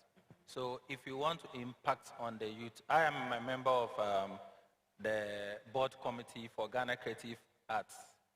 So we are trying to help the Ghana Tourism and Creative Art to be able to streamline their policies that will affect the creative art industry.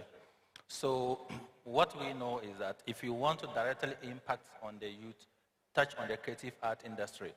But then the agribusiness, when we were in school, when they want to punish you, they take you to the farm. So in Ghana here, we grew up detesting farming and agribusiness. And we have arable lands here and there, but none of us like to farm. So it's high time we make agriculture very inciting, inviting, so that the youth of Africa can take advantage of it, because that is actually the future.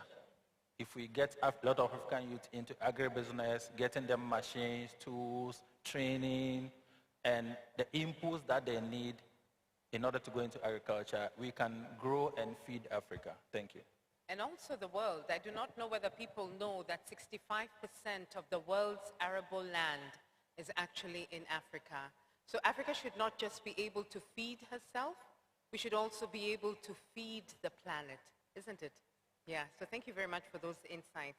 Amos, as a young person within the manufacturing sector, how can African startups leverage the AFCFTA to scale locally and globally?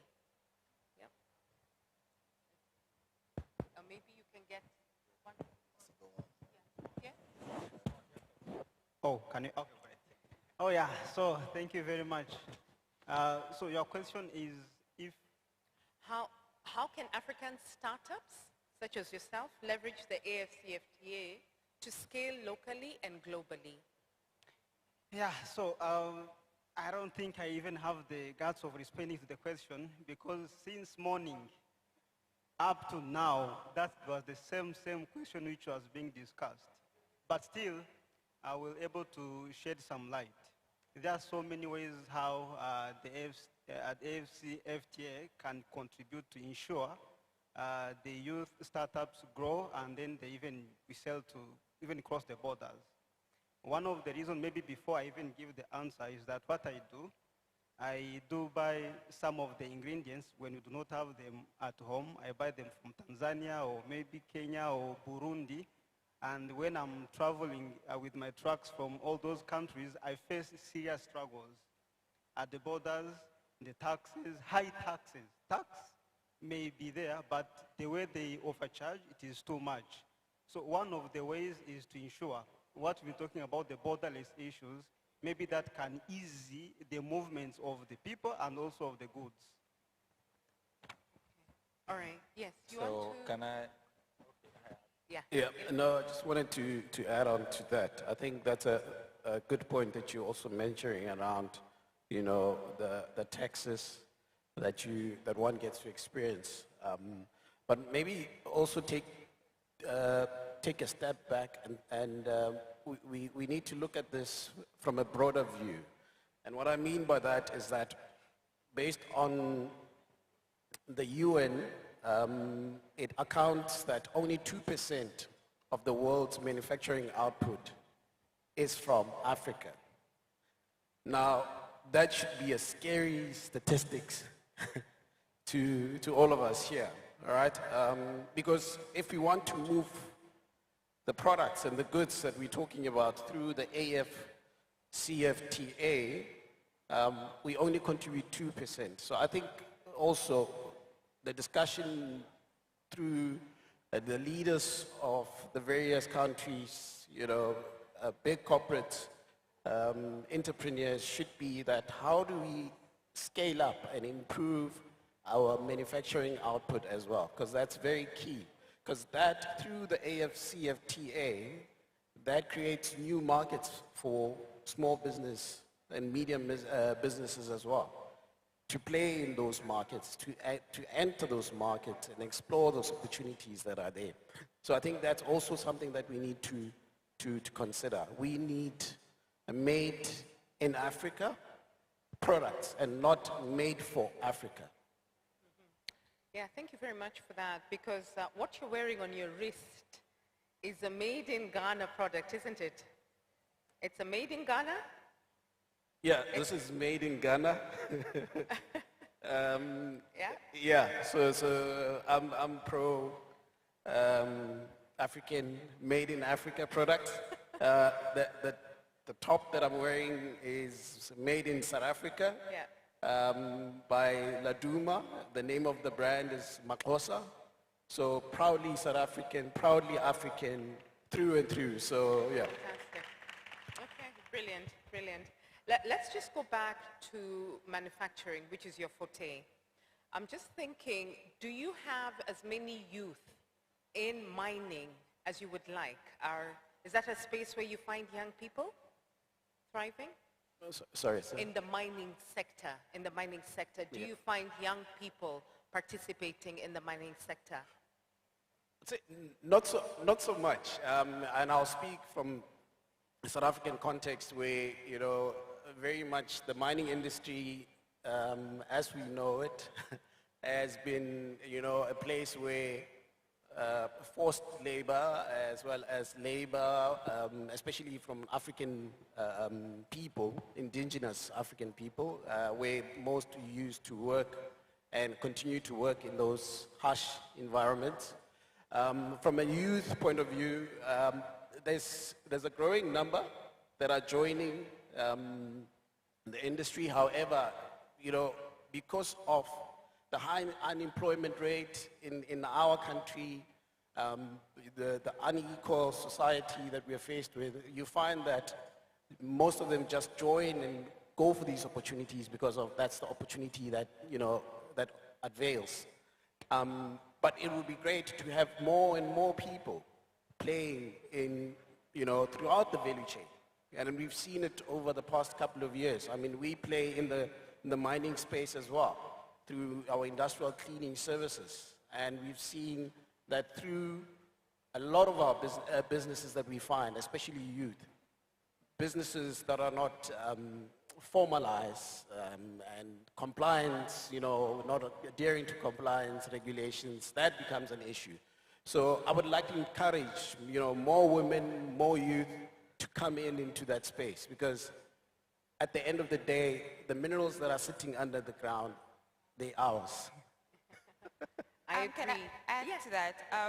I'm sitting in the room, we are youth, a session, and then I'm looking across and I'm like, how many youth right now own businesses? Like, can you raise your hands? How many businesses? And then how many of you guys got any funding? As much as they talk about funding, how many of you guys actually got funding from government, or whether it was maybe the private sector? No hands up. So that speaks volumes already, that as much as we're having these conversations, the reality is we having high-level conversations that are not even reaching grassroots level.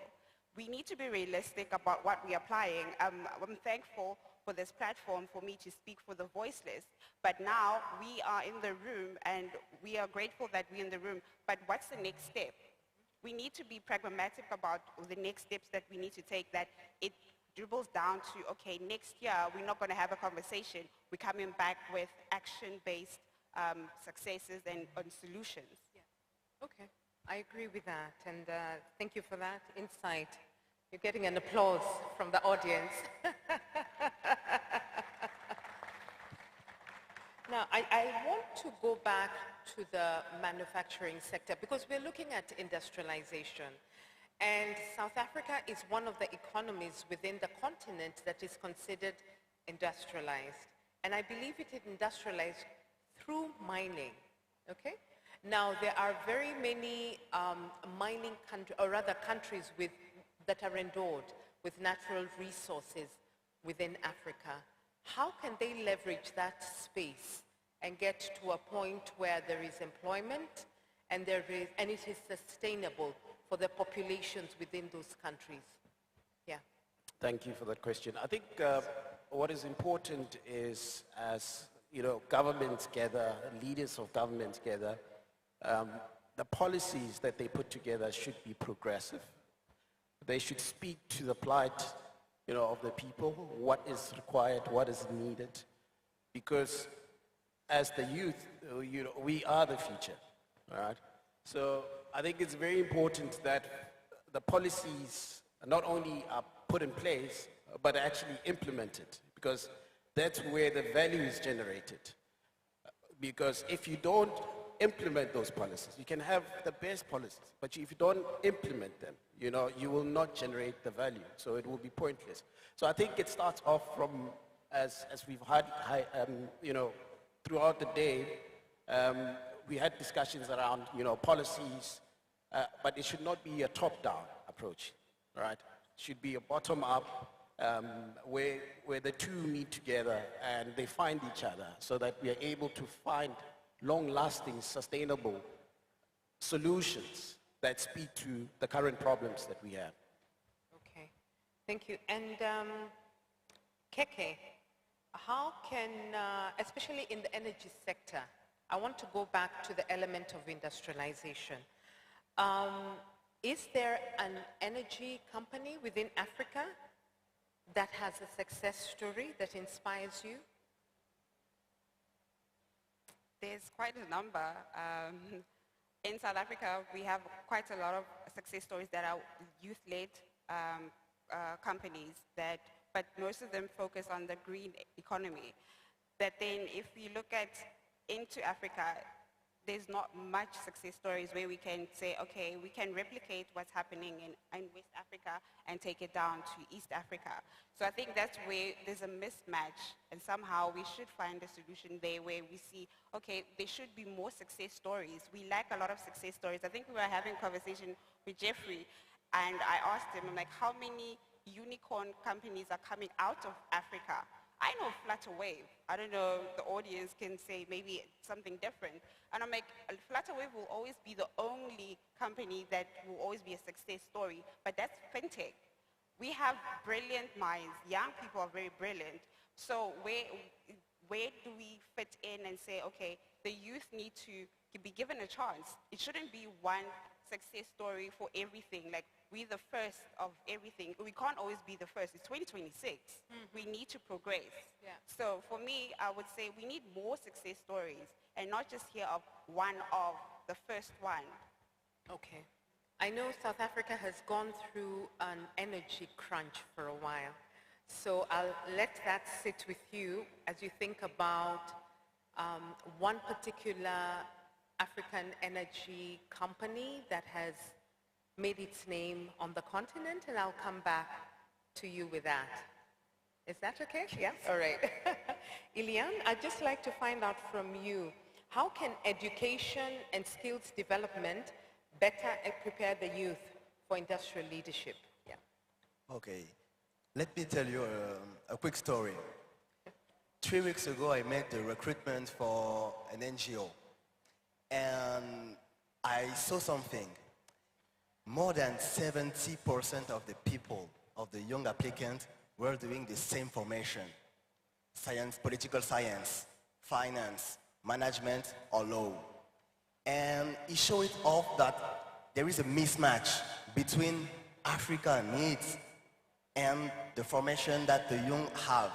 So I think we need to shift from administration formation to more technical formation, like I said before, agro-processing, engineering, technical skills that will fit with the needs of the market for industrialization of Africa.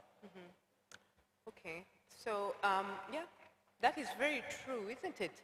That I think majority of us are either lawyers, accountants, isn't it?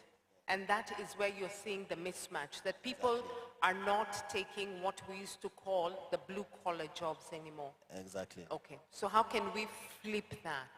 How can we change that? First, young people have to show interest on those fields and stop being like, stop to just look finance, law, etc., those administration jobs. They need to focus on other jobs because there is opportunity out there. And after, we need the support of the government. For example, the Minister of Education to tailor formation adapted to the needs of our continent. Okay. So there is a gap in policy and you know, policy needs to shift and make things more practical, isn't it? Yeah. Amos, you have your hands dirty, so to speak. You're running a manufacturing concern. Can you share an example where innovation directly created jobs in your experience? Maybe first of all, what we do, so we turn, like you read very correctly, we turn raw materials into a soft and high quality drinks. And when we started, we were just a few people moving on those of the people giving them our drinks. They were refusing them because they thought they are not of the best quality like those of Coca-Cola, Pepsi, and so on. But currently, as we speak, we have customers more than 700,000 that are buying our drinks in our area. And we have managed to create jobs of about 200 people. That is direct and indirect jobs that we have created. And this one also contributes to what we say that youth currently are no longer beneficiaries. We are also creators. We are creating and we are innovating. We are trying to bring solutions, not waiting for someone to hand to us something which is ready, but we are rather going out there and innovate and put the market. Now, there are so many people who are creating the same stuff. Like eBay, who was speaking here, is doing a very good job in Nigeria by turning the waste into something which is very commercial, like the preforms that I do buy every time when I'm producing the drinks. Yeah, so that is part of how people are trying to generate jobs and no longer beneficiaries. Yeah. Now, are your drinks popular among the young people, or it cuts across the population? It cuts across. It cuts across. Everyone takes it, especially those from 15 and above. Okay. 15 years and above. And above 35, do they take your drink? Everyone does. Everybody takes your drink. So you're in multiple outlets, and you make the drinks in DRC? We make it in DRC by the youth who are in the DRC, and we sell to many people within the DRC. Congratulations. Thank you very much.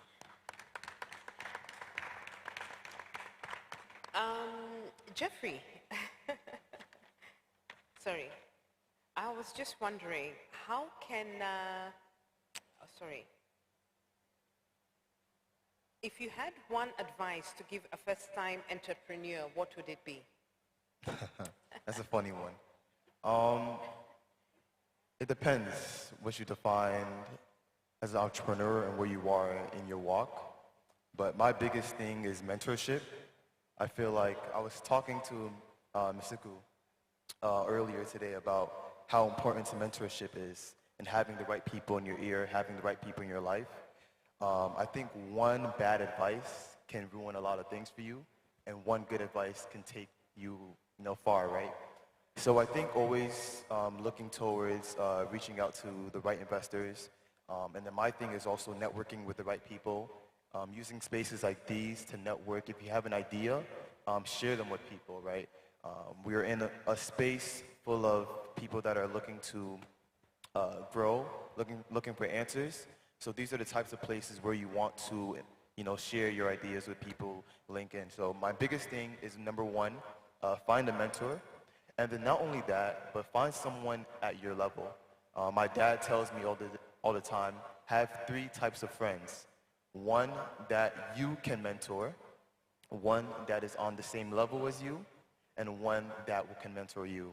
And I take this all the time, and it helps me drastically. So as an entrepreneur, you're someone that is on your feet. You have an idea. You want to make it happen. Network, have the right mentor, and go for it. That's my advice. Oh, that's May I add something, maybe? Yeah, sure.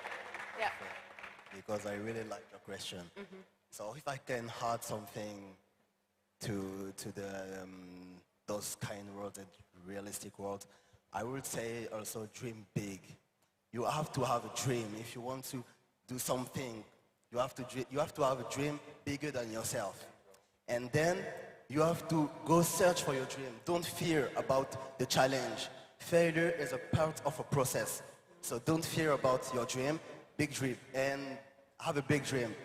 If we are here today speaking to you, it's because we have a dream, and we'll go searching for this. Wow. Ilian, I love what you just said. Brilliant, Yes. isn't it? Yeah. I think with what Ilian just said as well, when you have a dream, do research on it as well. Because a lot of the times we have a dream and we know we want to do this, but it's not feasible because of the research that we lack. So anytime you have a dream and anytime you have an idea, do research about it and reach out to people that are in those spaces. Something that I started doing in high school, I would reach out to about 30 people on LinkedIn every day, and I'll probably get 5 people to respond. So weekly, I was meeting with probably 40 to 50 people on Zoom weekly. Wow. With people, and just learning from them, just regular talks. I would ask them for 15 minutes of their time and reach out to them and just speak to them.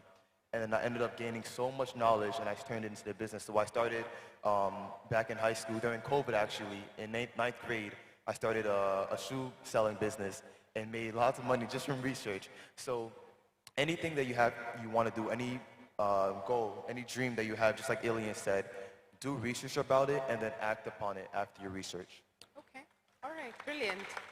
So Hissan, I'll take this because in the interest of time, I'll take this as a parting shot from you. Do you have a parting shot as we're winding down? Hissan, yes, a parting shot, something that you would like to add before we close the panel? Okay, so what I would say is that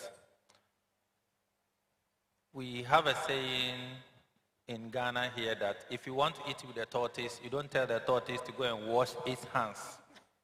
Because the tortoise will use the hand to walk to the riverside to wash and come back to where the food is. By the time the tortoise gets back, you know how slow the tortoise is, the food would have finished. So if our leaders are serious about youth inclusion in AFCFTA, to support entrepreneurship, SME, women and youth businesses, we need to be at the table. First of all, we waited for them to invite us to the table. They didn't invite us, so we have to force our way inside. Now, in going so, we don't go solo. We have to go united, because I always term that the African Union, Afreximbank, African government, they are all like elephants. And no matter how much you shout at the elephant will not mind you. You have to shoot at the elephant to stop distracting. So we, the youth, we need to go with the united front. That is why at AFYEF, AFCFTA Young Entrepreneurs Federation, we're working closely with the African Export and Import Bank, Afreximbank. We signed an MOU with Afreximbank. But the challenge is that how do they let it work? Give access to SMEs to get funding to run their businesses. Because all this entrepreneurship we're talking about, for the youth to industrialize, they need to get funding. Secondly, we need to be at the table. How do we own AFCFTA? If we say let's stand, then you will do the policies and push it to us. No, we have to also be part of the decision making before we can own it. So I was thinking that APD can help us because we struggled to connect with Afreximbank. The moment it was about to take off, a new president came. Now we have to do another networking session. It takes another networking session to link up with the new president. Last year, African Development Bank, they called us and said, come and organize a youth session for AFDB at our annual meeting. So we're in Abidjan to organize a youth session. And we had a good time with the former president of the bank, Dr. Adesina. Now, Dr. Sidi Tahatu is also in power now. Now we need to connect again with him. How do we do that? So, but we are happy that Dr. Sidita came with, the president of the AFDB, he came with 4 principles that he is going to implement during his tenure. One of them has to do with women and youth. How to take advantage of Africans, women and youth dividends so that it doesn't become a burden, but it becomes beneficial for the whole continent.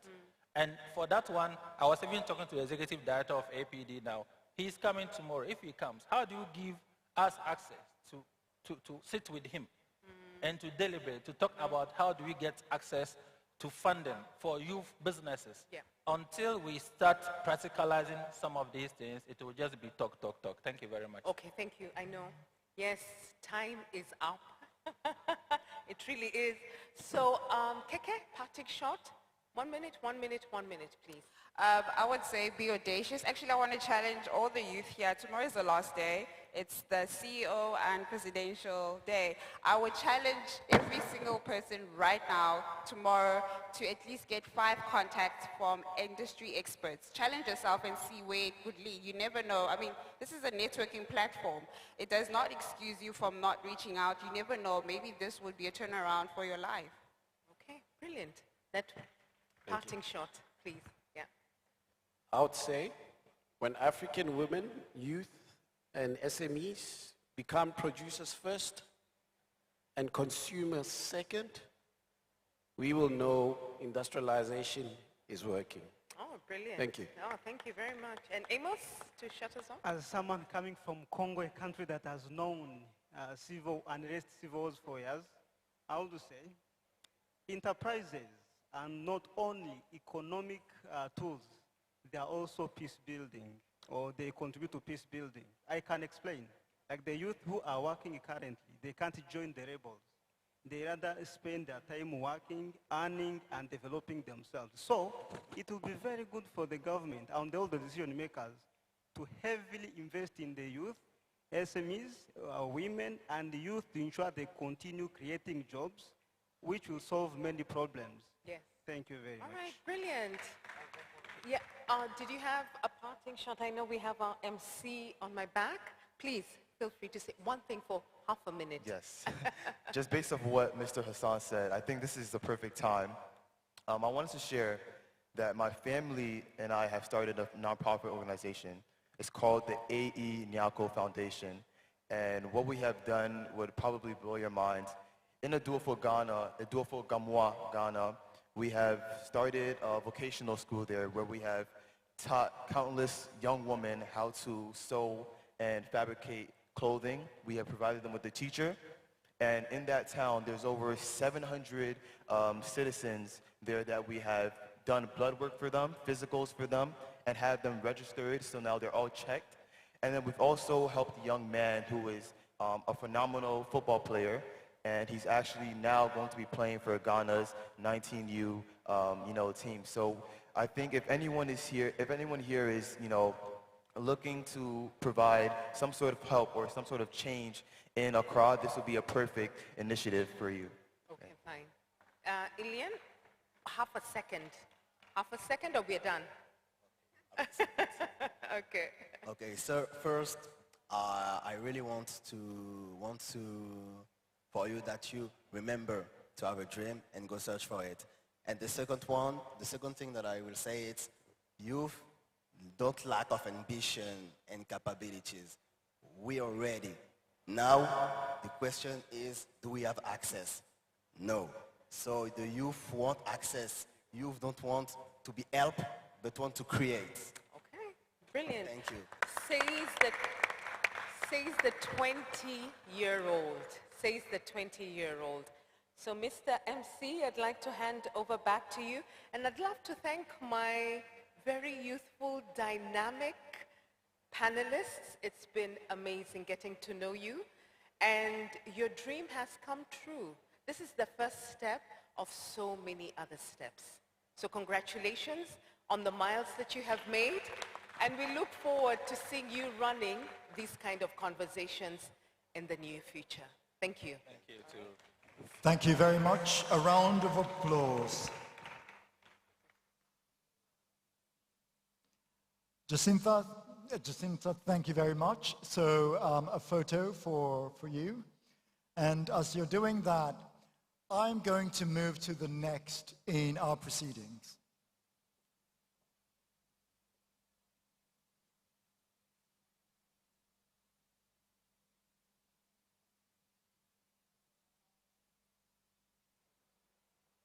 I have a comment from one of our audience members. His name is Dennis. Dennis, can you join me here? I think that there is a little misconception about agribusiness. It really is the biggest employer. Perhaps the second is the creative industry in the urban areas. But really, we do believe the same thing, don't we? That agribusiness has incredible opportunities for young people. So do this in 2 minutes for me. Absolutely.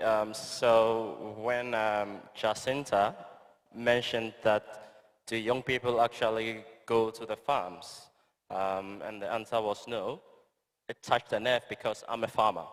So I run an agri-tech startup in the Netherlands, and we basically do soilless agriculture. I'm actually in the country because we got funding to execute 3 pilots here, targeting youth farmer groups and women farmer groups. So really building these systems from scratch, using locally available materials that fit our climate and the context within Ghana. So yes, young people are actually farming. We are back on the farms, but we are doing it differently than we grew up seeing it being done all these years. Thank you very much. And would you agree with me that we have 60% of the world's arable land, and agriculture is our best comparative advantage, across the world? Yeah, absolutely. For instance, for some of the systems that I work with, I grow crops in the Netherlands that probably require 6, 7, 8 days of growth before harvest. I did a trial here 5 years ago in Ghana, and I'm growing the same crops and I'm harvesting in a period of 4 days. So we've got all the conditions that we need really to be able to feed ourselves, to do agriculture, modern agriculture, that can really drive industrialization in these parts of the world. Yeah. Thank you very much. A round of applause to Dennis. Thank you very much. And now we are beyond the canter. We're galloping to the end, and we have our final presentation, which is the presentation of the outcome document, which is going to be presented to the political leaders and business leaders tomorrow, right? It is about everything that we've discussed over here that is going to go into the compact document that will also be presented at the AU. Thank you, the rest of you, for staying, and there is going to be the winner for the competition that we just did. So bear with us. We're going to call board member Kweku Sechiado to make that 5-minute presentation. He's cut it down. It was supposed to be 15 minutes. He's cut it down to 5 minutes, as it were. Former editor, BBC. He knows how to cut things down, make it snappy. Thank you very much. Your mic is over there. Thank you. A round of applause, ladies and gentlemen.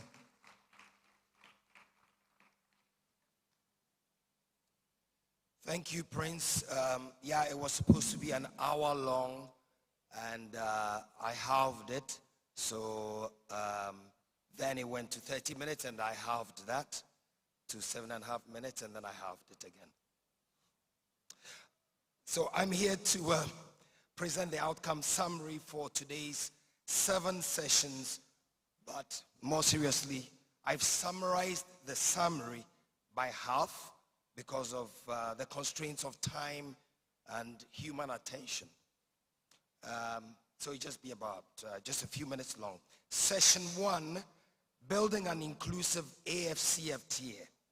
The dialogue stressed that fully implementing the AFCFTA protocol on women and youth in trade is critical. Women face structural barriers, especially digital exclusion and limited access to finance. To address this, participants called for faster adoption of the AFCFTA digital trade protocol and harmonized rules for e-commerce, digital payments, and data protection. Key recommendations included creating a Pan-African digital certification platform to speed up trade compliance, introducing a continental gender scorecard, and establishing a unified digital identity for women entrepreneurs. These measures would help women build transaction histories and access formal financial services as a result. Session 2, From Boardrooms to Borders, Women Driving AFCFTA, the AFCFTA Agenda. Despite Africa having a high number of women-owned businesses, women-led SMEs remain poorly connected to large corporations.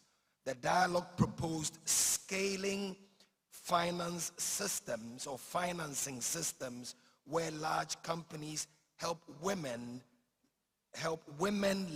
SMEs, access affordable working capital through their own credit strength. To drive this, participants recommended forming a Pan-African Women's Business Council to link corporations with trade-ready women-led SMEs and turn procurement into a powerful tool for economic inclusion. Session 3, Value Addition and Export Readiness for the Continental Market. In other words, made in Africa by African women. A major challenge identified was the $42 billion financing gap, $42 billion financing gap, which limits women's ability to move into manufacturing and value-added production. The dialogue recommended establishing an AFCFTA Women's Trade Development Fund backed by development banks and impact investors. This fund would support innovative financing tools, fintech solutions, and AFCFTA-aligned e-commerce platforms. Widespread adoption of PAPS, that is the Pan-African Payment and Settlement System, was also highlighted as essential for enabling fast, low-cost, cross-border payments and supporting a strong Made in Africa by African Women brand. Session 4, Financing Markets and Cross-Border Value Chains for SMEs. SMEs face an estimated $330 billion annual financing gap, largely because traditional banking models do not suit modern asset-light businesses.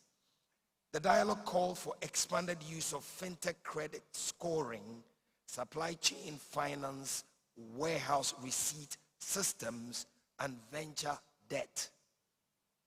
Participants recommended that the AU and Afrexim Bank establish a Pan-African SME credit guarantee scheme to reduce lending risks with priority for women and youth-led businesses.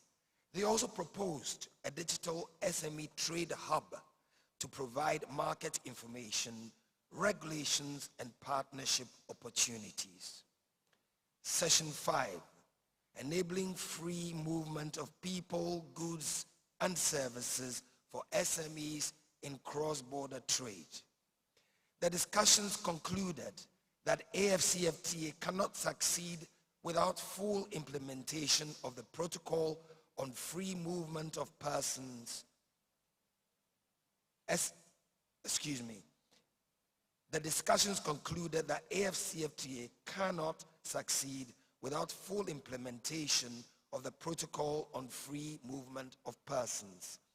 SMEs continue to face non-tariff barriers such as border delays, harassment, and payment challenges. And I may add, the only payments that are made easy are what they would call in Kenya the kitikidogo, or your boys are here payments, as we know them in Ghana and Nigeria.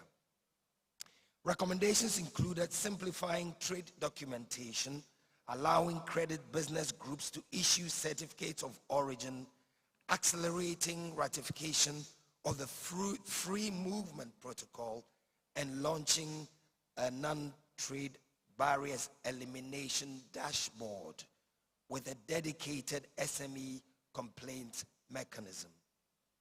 Session 6, Africa Without Borders, the digital and creative economy as drivers of Africa's single market and global soft power.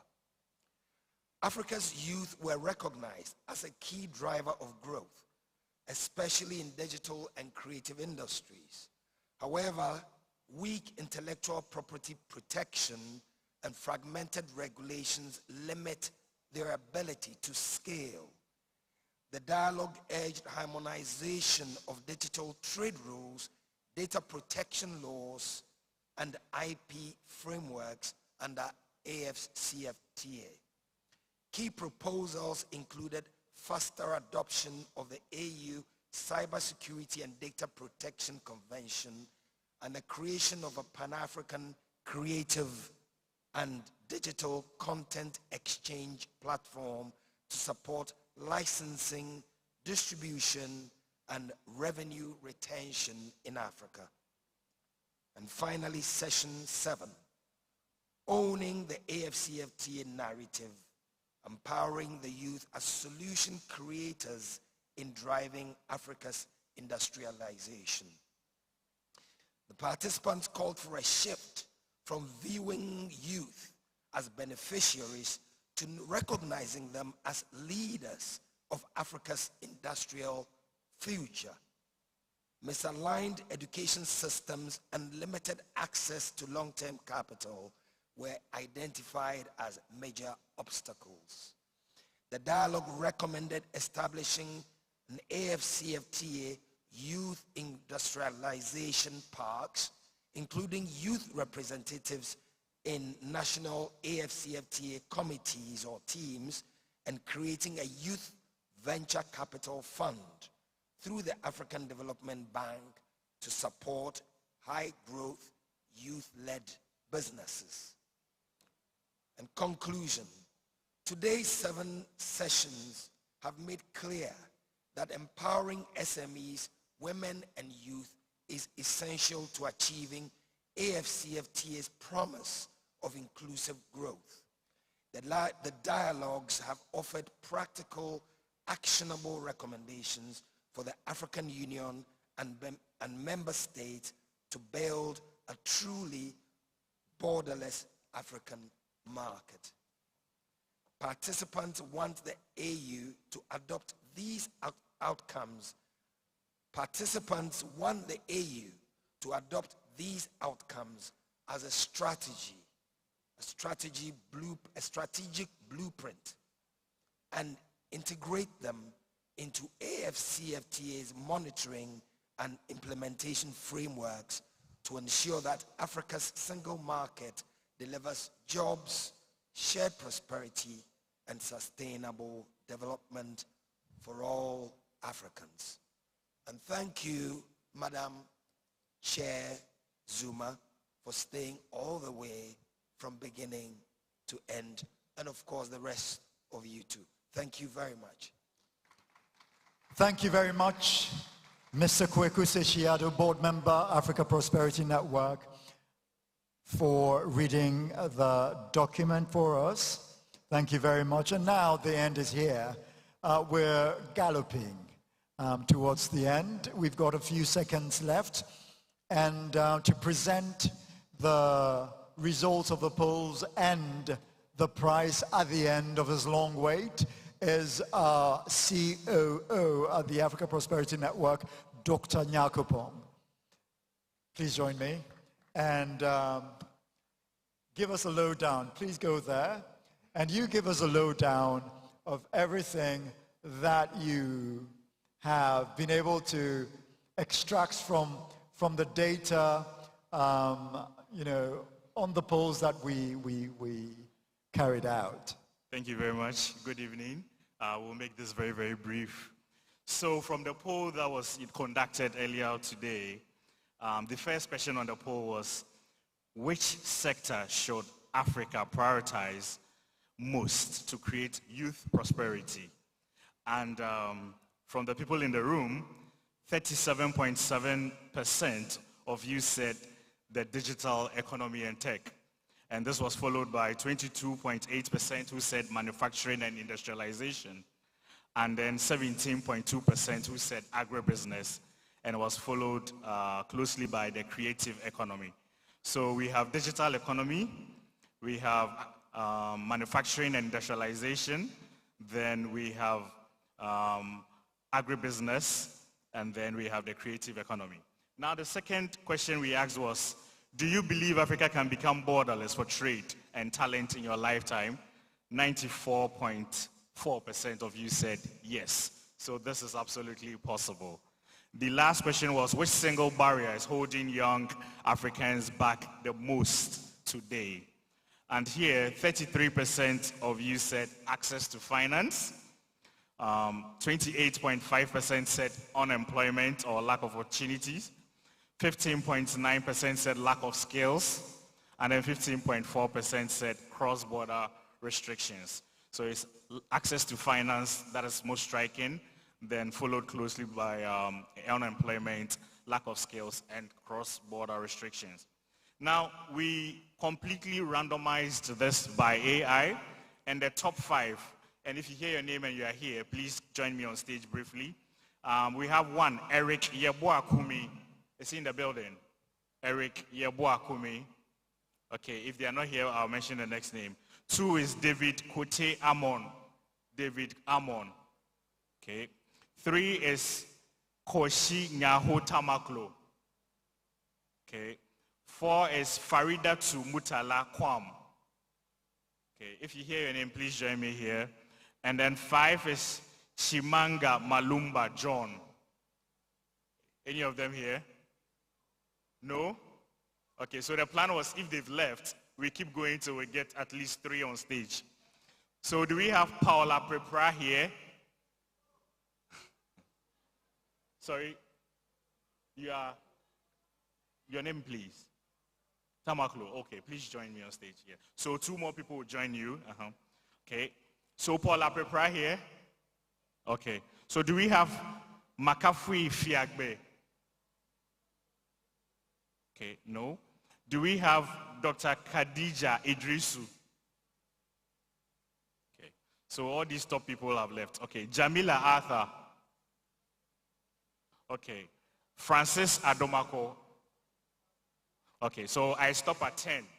And you know, it was going to be a brief question for the top 5 to tell us what it means for Africa to be truly borderless.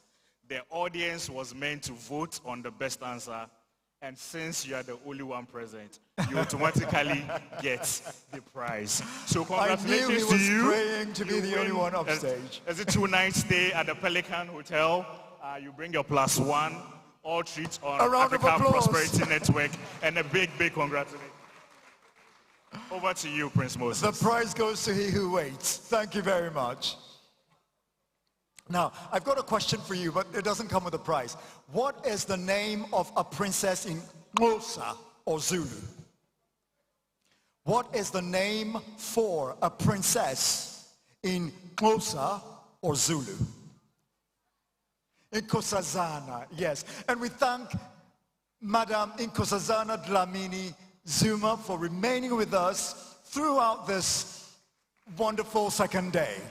And she is the chairperson of the Advisory Council of the Africa Prosperity Network. A really, really big role and really big shoes to fill. And she's doing extraordinarily well. We thank you, Madam Patricia Pokudiabi, board member, member of the Advisory Council, as it were. Please forgive me. Thank you for staying with us all through. We have board member Kweku Sechiado. Thank you for staying with us. Thank you for staying with us, CEO Sidi Eltum. And to all of you, thank you very much. I'm not going to go on much longer because we're all tired. And I would say thank you very much. The last person I say thank you to is Vanessa Ahu, who is also board member of the Africa Prosperity Network. On this note, we will see you tomorrow. The political leaders are going to be here. The business leaders are going to be here. Youth, women, SMEs, entrepreneurs, be here because we are going to have massive, massive discussions, and we're going to have some wonderful entertainment as well. Stonebwoy is going to be here. Professor Lumumba is going to be here. See you tomorrow, and have a wonderful evening.